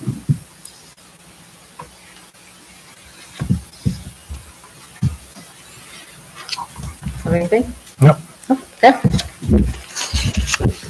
Trustee Harkemaier? Yes, Trustee Burden? Yes. Trustee McAdie? Yes? that passes. May we have the next resolution, please? Resolution 22-158, declaring to be public purpose certain public improvements which are necessary for the further development of certain parcels within the township and authorizing the execution of a tax incentive agreement and establishing a tax increment equivalent fund. Motion to adopt? Second? Any discussion? Well, the township resident made a good case for voting for it, but it's still a little bit, I mean, he's suggesting that he's giving up his tax relief that he would get as a property owner in order to subsidize the development, and that's the way it works. I've lived here 6 years, and I haven't seen any tax relief on my bill yet. Well, if that additional tax would come in and go to fire and police like it should, your taxes they're not gonna be substantial, but they would go down. That won't happen because we're gonna we're gonna take all that tax. Even the school tax, which is the majority of what you pay, and you know that, 75% of it, or 65, whatever the number is, that's not gonna roll back our school taxes like it would if we let that money go where it belongs. I've lived in the township for 6 years, and I think I would take the risk as a tax township. Well, we've been doing this is not the first TIF we've done. And I asked you 2 years ago to get in the TIF, and, you were very hesitant about it. Well, we were hesitant trustee McAbee because the reality was at the time, we weren't in the process that we're in now. And costs have gone up. We have a developer who's willing to develop several sites and more requirements of the township for the road work and other things that are required 6 years later. Well, we're not requiring you to do any of the road work. That's your government's driving But that. we are required to do a public road. Well, you're not doing a public road. You're doing a No, private it's road. still the public spec. You don't have to do that. That's not up to us. That's between you and the county engineer, what kind of road, and you still can decide to put a private road in. And we're not going to suggest that, and we would like for it to be public, but it's not going to be public, and we're not going to push the snow on it. We're not going to maintain it. Any of that, right, Mr. Geis? True. If it's a private road. So, I mean, from that standpoint, that's what we're talking about. I'm in favor of the TIF. 2 years ago, I was in favor of it. I'm not in favor of taking the Casey money and seeding some other development. But I'm in favor of the TIF because, as I said then, we need, although we're not getting very much revenue out of it in the beginning, we're going to need that revenue to take care of Princeton Road. Princeton Road on that side is our responsibility. And that means every taxpayer that pays taxes. So again, if we get $10,000 or $12,000 a year net, and we've got all the other costs that goes along with it, I hope it develops, and I hope it develops real quick. And I hope they pay a lot of taxes and we can do what we need to do. Any further discussion? No. Mrs. Schultz? Trustee Harkemaier. Yes. Trustee Burden. Yes. Trustee McAbey. Yes? That passes. May we have the next resolution, please? Resolution 22-159, authorizing the appointment of part-time firefighter EMT Joshua Coletta to the Fairfield Township Fire Department at an hourly rate of $15.50 with a 12-month probationary period. Motion to adopt? Second. Any discussion? Trustee Harkemaier. Yes. Trustee Burden. Yes. Trustee McAbey. Yes? That passes. May we have the next resolution, please? Resolution 22-160, authorizing the appointment of part-time firefighter EMT Mackenzie Healy to the Fairfield Township Fire Department at an hourly rate of $15.50 with a 12-month probationary period. Motion to adopt? Second. Any discussion? Trustee Harkemaier. Yes. Trustee Burden. Yes. Trustee McAbey. Yes? That passes. Next resolution, please. Resolution 22-161, appointing Michael Davis as a member of the Fairfield Township Board of Zoning Appeals, effective immediately and expiring January 31st, 2025. I move to adopt 22-161. Second? Any discussion? Trustee Harkemaier. Yes. Trustee Burden. Yes. Trustee McAbey. Yes? That passes. May we have the next resolution, please? Resolution 22-162, authorizing administrator to apply for CDBG grant for King Avenue. And this would continue the sewer pipe installation, catch basin curb. This would be for the east side of King Avenue, and it continues what we've been doing with the county through the past decade. Motion to adopt. Second? Any discussion? It's more like 15 years at least we've been working on it. And this is just storm sewer, not public sewer, correct? Correct. Okay. Trustee Harkemaier. Yes. Trustee Burden. Yes. Trustee McAbey. Yes? That passes. May we have the next resolution, please? Resolution 22-163, authorizing the administrator to apply for the CDBG grant for the Pater Avenue Storm Sewer Project. And both of these have the same intent with the storm sewer pipe catch basin roll curb. This is the east side of Pater, and what I didn't mention is both have a 10% match from the township. Motion to adopt. Second? Any discussion? Trustee Harkemaier. Yes, Trustee Burden. Yes. Trustee McAbey. Yes, that passes. Next resolution, please. Resolution 22-164, authorizing the administrator to apply for ODOT Safe Routes to School. It's a school travel plan for, and if approved, enter into contract with the Director of the Ohio Department of Transportation for Fairfield East and Fairfield North Elementary. I move to adopt 22-164. Second, any discussion? Can you just go into more detail about what this is? Well, I will let Mr. Goins do that. He actually, to his credit, he has been just crushing the grant. And he found this one and investigated, and I believe it's pedestrian safety, which includes sidewalks, but he has the details. Sure. Thank you. So this is kind of a first phase for a funding opportunity to improve pedestrian travel to and from the public schools listed, Fairfield North, Fairfield East Elementary. There's federal funds available. They go through ODOT.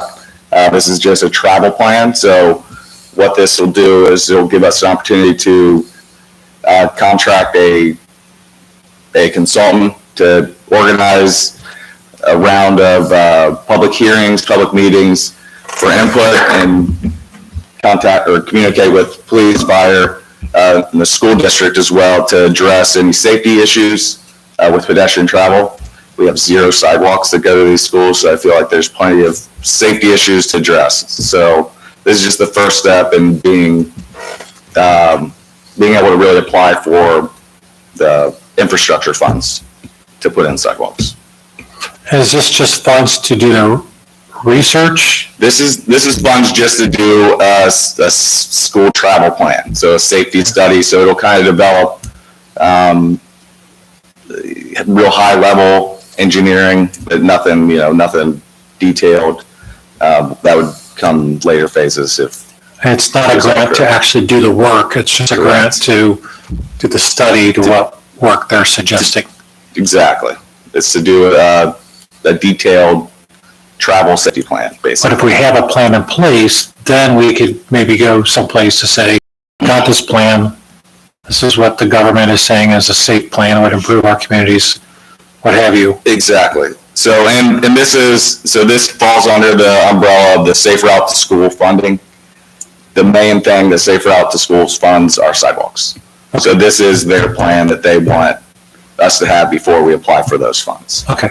And those funds, they top out at $500,000 per school. And again, that's Per school building, not per school district? per school building. Okay. So, but this will be more along the lines of about $50,000. And they'll fund the contractor or the consultant directly. We don't have to touch any money for it. So they do this, they come back and get a plan. What control do we have after that?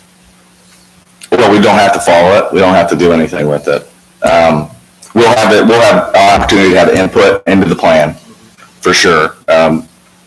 We'll talk to engineer's office. We'll talk to the police department, look at crash studies. Staff and the public will have an opportunity to weigh in. We're not on the hook for anything. This is just a plan that we can use to apply for funding down the line. Well, I see section 2 there, it says the township's going to pay 100% of any costs Okay. outside the scope of work or whatever. Oh, I saw that section also. Yeah. So I So want to what- make sure we're not yeah. committing ourselves. I'm not sure we are a walk-to-school community. I know. Not just because we don't have sidewalks. We have sidewalks someplace, but it's not safe to walk on those sidewalks. Yeah, so what that section is, that section, and Larry and I talked about that section is to protect ODOT and the federal government, make sure that we don't get a consultant in here and have them do a bunch of extra work outside of the scope of a travel plan. Exactly. That's all that is. Send them the bill to get some of our money back. Well, and again, I would just make sure that, we can ask for this, we can have a consultant make some recommendations, but then we decide how we're going to spend around our neighborhood schools based on really on the schools themselves and what they tell us, how many people walk in and what it should be. Right, and the schools are already involved. We've already been in communication with both the schools and the operations director, and they're all aware that we're trying to get funding and, yeah, just an opportunity. Is there a deadline on this? I've already submitted the grant, but it doesn't count until this is signed. So the deadline's already happened. They're just giving us a few extra days, just to how the meeting fell. So if we said no, they would then just throw our application away? Yeah. Because we didn't approve it, okay. Yeah. We might not get it anyway, right? Right. So, it's been my experience that in order to get grant money for projects from the state or the federal government, it's key to have a plan in place already. Mm-hmm. And so if we can use these funds to get a plan in place, and then monies come down the road available to us, part of the work has already been done. We could say, here's our plan as submitted. Yeah. And we're ahead of a lot of other districts that would then have to do the surveying, do the plan, and we would already have our application in for grants that are available. So I think this is a good idea. And that's how 3 new school buildings were built in Fairfield School District some 4 or 5 years ago, is because the plans were already in place for what the school district had for the future when state money became available. And so we got ahead of a lot of other school districts that wanted to build buildings.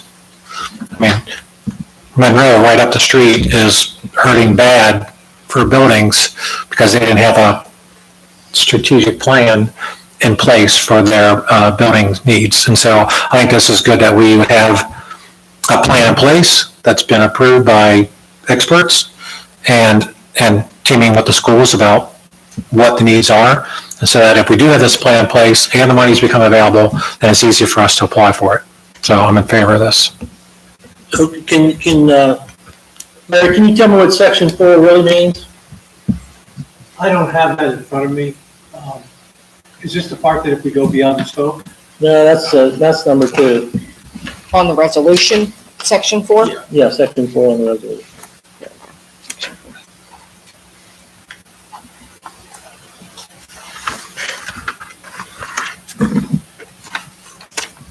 So if we get the application approved, then we can enter into a contract with the Ohio Department of Transportation. There's nothing in there that requires us to do that.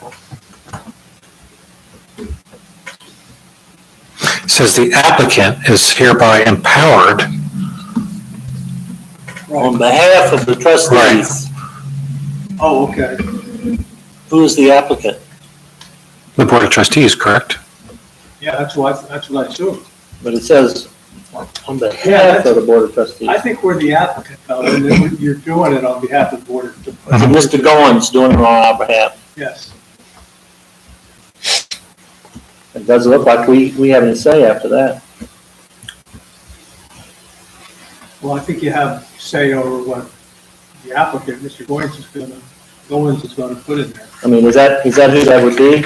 Yes, I think so. Is hereby empowered on behalf of the Board of Trustees to enter a contract with the Director of the Ohio Department of Transportation necessary to complete the above described project. Yeah, but we are the applicants. I mean, it says resolution authorizing the administrator to apply for ODOT, say first school. So the administrator or Mr. Goins, the assistant administrator, are going to be the applicant. It just doesn't give them the authority to move on without coming back to the board. No.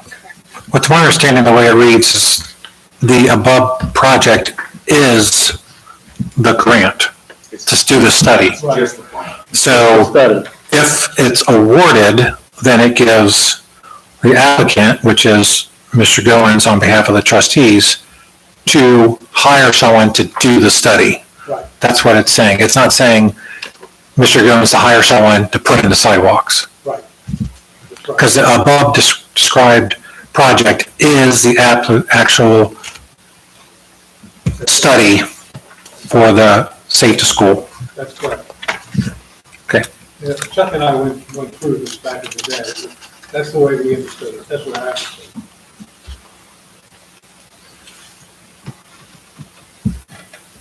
Any further discussion?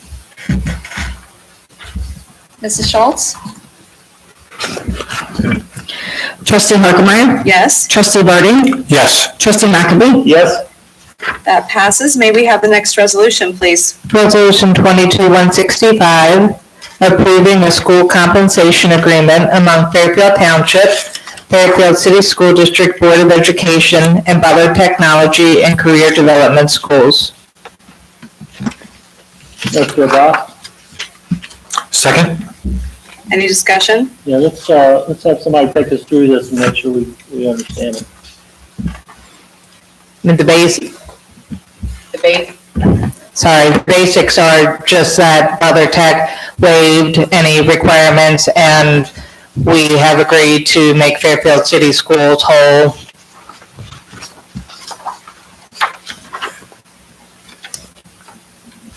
So that just goes back to the developers agreement and everything we talked about before, where they making $27,000 to make them whole. Is that what we were paying? I don't remember. Well, this is just between us and the school district, right? This is the 63%. Same one we've done before. Same one we've done before. Yeah, it's the same exact, yes. They're gonna continue to get whatever percentage of the millage that they Right. get now, 60. Right. 63. Right now it's 63.3, but each year I look up the new percent.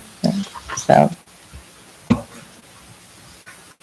then it's got the list of the 5 different 64, okay. parcel numbers. One of those is Casey's. Those 5 parcel numbers are one parcel divided by 5, and then Casey's is parcel ending 001. So it's not included. It is, if you look at the beginning.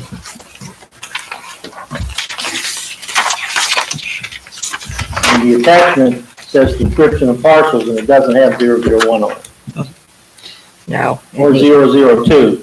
Well, 2 was split between 5 parcels. Okay, so 2 is now 3 through 7. Yeah.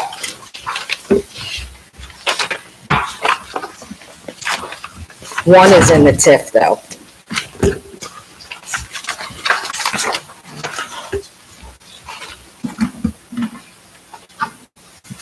And the school district has agreed to not take the split on Casey's. That's okay with me. Nope, we probably need to add that on there.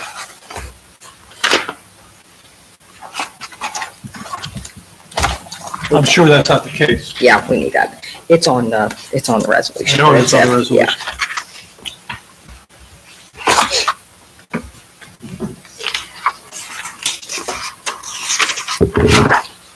It's on the agreement, you mean? No, I don't see it on the actual resolution. It's on the TIF resolution, It's on the, the actual TIF resolution, oh, I see. 158. One back here. Yeah, it's on 158. So I'll say it again, and according to the schools, they're not getting compensated on a case Well, I just added it to it. based on this.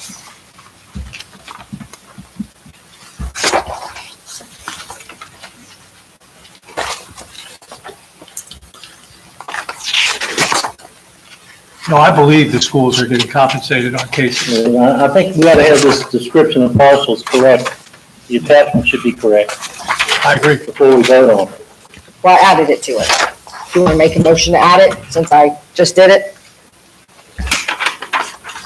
I didn't realize how much legislative authority you have down there. Well, we're gonna need a motion. Power at the correct? pen. That's right. So we need a motion. I would say yes. I would Mrs. say, Schultz, can you please describe what you've added to the document? Yes, I have added parcel A030-172-000-001, which is Casey's, to Resolution 22-165, so that the school would be compensated on that parcel also.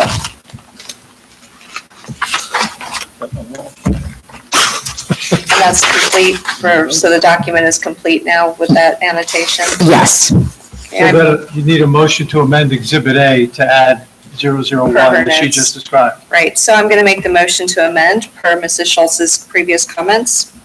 Second? Trustee Birding, I'm sorry, Trustee Harkemaier? Yes? Trustee Birding? Yes again? Trustee McAbey? Are there any other parcels that should be added? Is this it? No, this is it.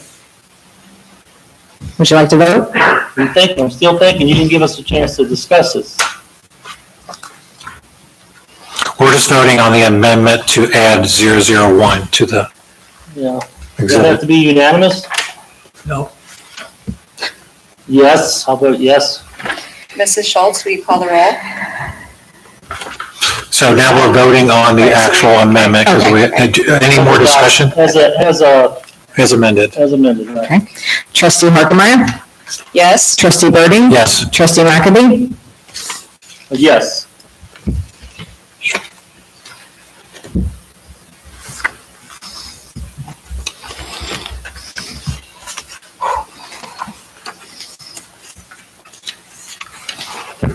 Next resolution? Resolution 22-166, approving the Fairfield Township and Basis Bridgewater LLC agreement for public and private infrastructure improvements.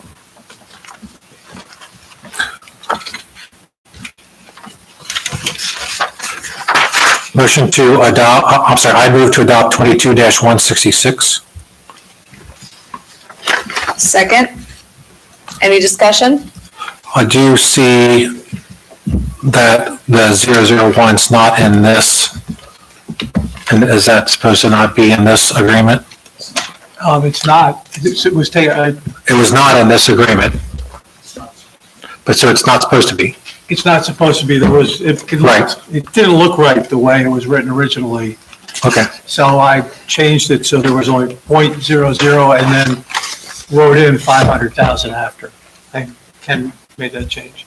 Yeah, well, I think we're talking about Casey's parcel is not part of. Right, Casey's parcel number, the 001 is not listed here. Okay. I just want to make sure that everybody understood that.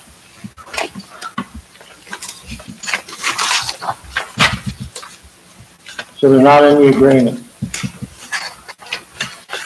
But we're gonna use their money to pay it.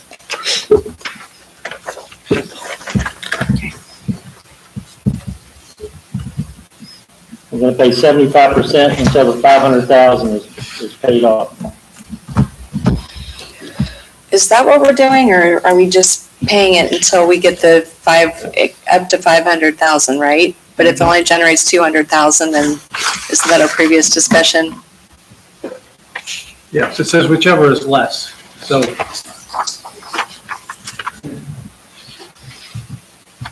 It's the cost of the additional improvement up to $500,000.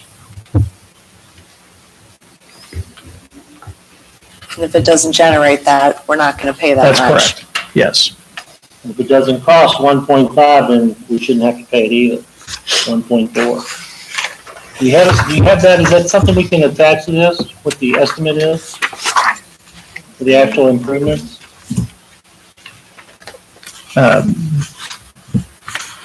We could attach that. I don't know what significance that would have.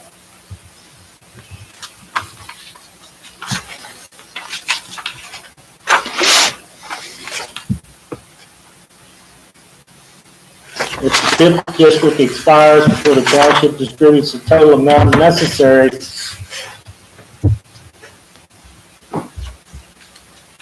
That's interesting. There's no chance this doesn't generate $500,000, right? I mean, Casey's is here. There's always the potential that it could not. And again, that's why the township is not at risk to. That's why we're not More asking than the that. developer not to make up the difference, because we're not at risk. That's correct. And there's no debt But issue. that's usually what we do. If we have any risk, we want to tie the developer to it. And we've done that in the past. Exactly, correct.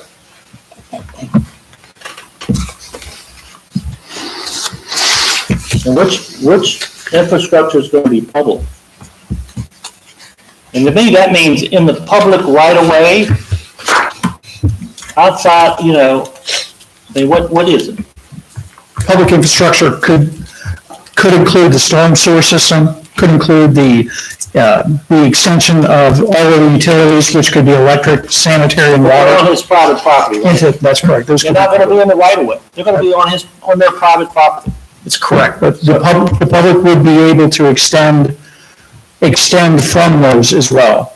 Just as if the sanitary lines go through a private property and there's an easement through that, and there's the ability to extend beyond that as well. There's no other place to develop once this 10 acres is done.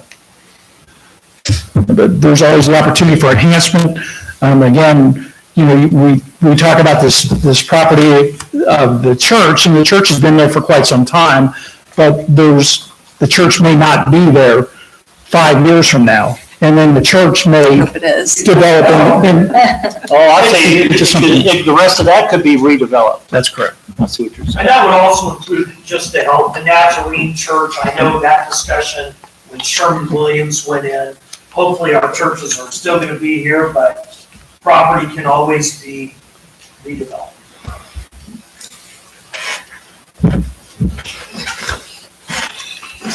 Yeah, I remember that when Harry Thomas, back in the good old days, when Harry Thomas owned where your church is to the west, and he wanted to put commercial there, and I'm like, no, the commercial goes at the corner. So you need a corner, the church needs to come, and they worked that out. And that actually brought all that development, Walmart and everything, because that developer took the sewer pipe and brought it up there so it could all work. But it wasn't going to work if he tried to put commercial where the tire store is now, by itself and leave in the corner. So, and that all worked with a TIF back in the day. Any further discussion? Trustee Harkemaier? Yes, Trustee Birding? Yes. Trustee McAbey? No, that passes. May we have the next resolution, please? Resolution 22-167, approving resignation of John C. Boyer from the Police Department. what was that? Thank you. Motion to adopt. Second. Any discussion?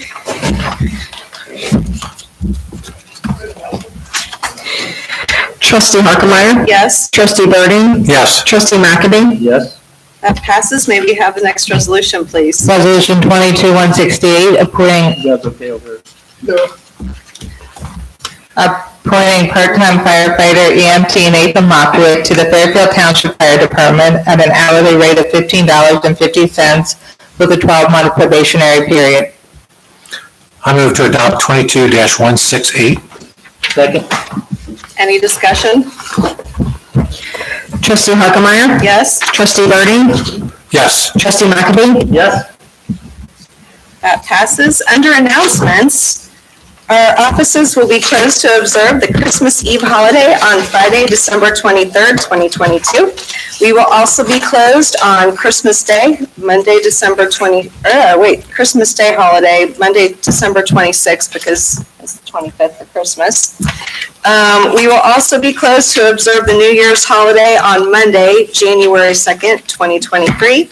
We'll be having a blood drive on Monday, January 9th, 2023. Is that open to the public? And that'll be here at the admin building? Okay. Any times? how are we signing up for that? Online, who's coming? Is it Hawksworth or who?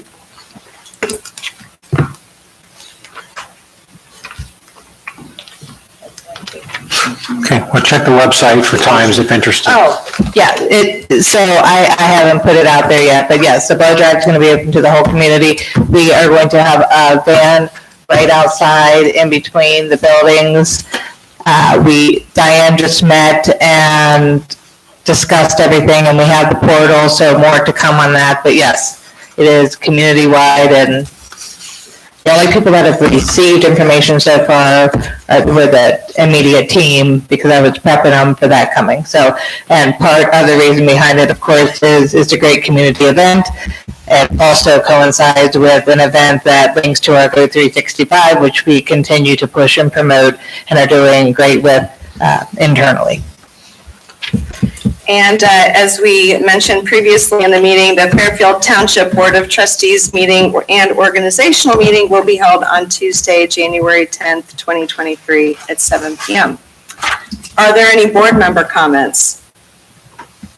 I would just, again, for the record, and anybody who's listening, announce the public meeting for North Hamilton Crossing is January 23rd. I want to say it's like 5:30 to 7:30, something like that, at the Fairwood School on Fair Avenue. So put that on your calendar, share it with your neighbors. People need to come and voice learn and voice their concerns or support.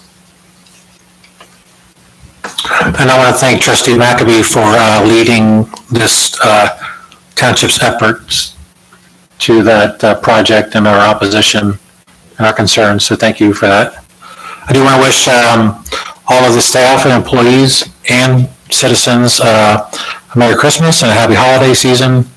And please think of our first responders that will be working on those holidays, that will not be with families, and think that and hope that they work safely and can enjoy some time with their families at some point. Thank you. A couple of things. As you guys might remember, I am serving on the CLOUT board, the Coalition of Large Urban Townships. Side note, based on the recent census data, Fairfield Township has moved up. So out of 1,308 townships across the state of Ohio, we are now the 25th largest township in the state of Ohio. Top 25. Top 25. What bowl game will we be going to? That's definitely, it's going to be a good one this year. Okay. What was the population, you remember?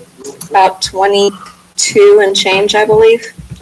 So, actually, I've got that. I believe I have that right here. A screenshot. Who did we pass?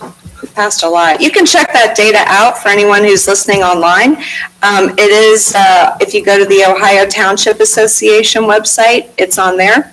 And let's see, I don't know if I still have it pulled up. Let's see, just off the top of my head, Westchester Township is number 1, Green Township is number 2, Coleraine Township is now number 3, Liberty Township is number 7. They moved up from 24, and as I mentioned, we were at 44, and now we're top 25. So that's a pretty big deal. I see some other top ones. I think Union Township was top, along with Anderson Township. They're right up there too. So we've got a lot of large townships here in this area. Anyways, back to the other thing.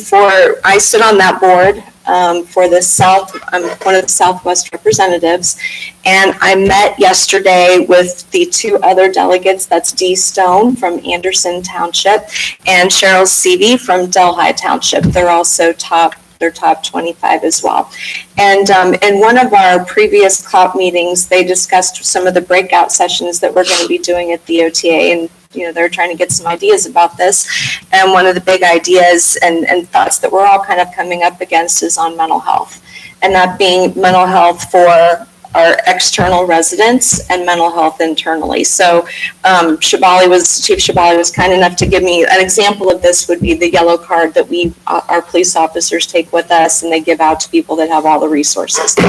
So what we're going to be doing at this at the CLOUT session, we're going to be talking about that. There's going to be a CLOUT session that's going to be the topic of it, and it might even be a breakout session at the OTA. There's no confirmation on that, but I'd kind of like to do something like that as a means to kind of get information on what other communities are doing. I know a little bit about what we're doing. Dee and Cheryl know a little bit about what they're doing. I'm going to touch base with both of you in advance of the upcoming sessions, because I want to get more knowledge about that. We're going to kind of talk about some of the best practices, but the goal of these sessions is to find out what people are doing across the state so that we can share that with other townships across the board, because there might be different levels of implementation across the state of Ohio. So that's kind of the goal, because it is something that it's an increasing problem. I know here in Fairfield Township, we're fortunate to have Kathy Becker do the ride along with us. Some townships actually have a social worker on staff that ride along with the fire department. There's a couple of different ideas that we talked about, not that we're going to do any of that, but it's, this is just kind of the sessions that we're going to do at OTA is going to be to collect what people are doing and then share best practices. So I'll be reaching out to the two of you on that topic. There was no OKI meeting, and EMA was sort of general business, and got through that today. And the tree lighting at Bridgewater Falls was very nice. A lot of people came out to that. Thanks to staff and everyone that helped out with that too. That's all I have. I have one question. What dates is the OTA in Columbus? We want to make sure that if we have the township work session or information question and answer session, it's not during those dates. It's from the 24th to the 27th. Okay, so that still gives us availability to go to the question and answer session that's open to the public on the 23rd. Yes. And then, and so we should hold our question and answer session before that with the township residents that want to come in and ask questions about Northampton Crossing. So we should not. Okay, have so it are we scheduled. thinking maybe like the week of the 16th for that? Or what are we thinking? Yeah, Do we want to set a date maybe for not that? whatever the holiday is, not that Monday, maybe. Is the That's the 16th. is that The the 16th holiday? is, okay. Maybe the 17th? Well, and then we probably need to figure out where to hold it if we anticipate a large crowd. We need to give Julie enough time to get the information out to the public. Yeah, and I mean, I need to talk to the TID and the team and see what day in there would work for them. But I'll aim for that week. Is that agreeable? The week of the 16th? Week of the 17th, basically, because the 16th Right. is a holiday. Yes. Is that okay? It's okay with me. My calendar is free that week. And if we can't do it before, which would be our first choice, and I would say we'd still want to do it. Like I said, that starts, the 23rd starts the 45 days of public comments. Okay. Also, a reminder, the Butler County Township Association dinner is January 12th at Cafe Lee. Who's hosting that? We are.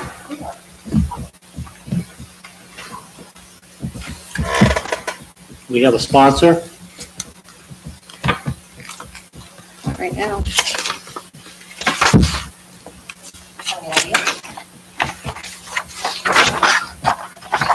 Ask around.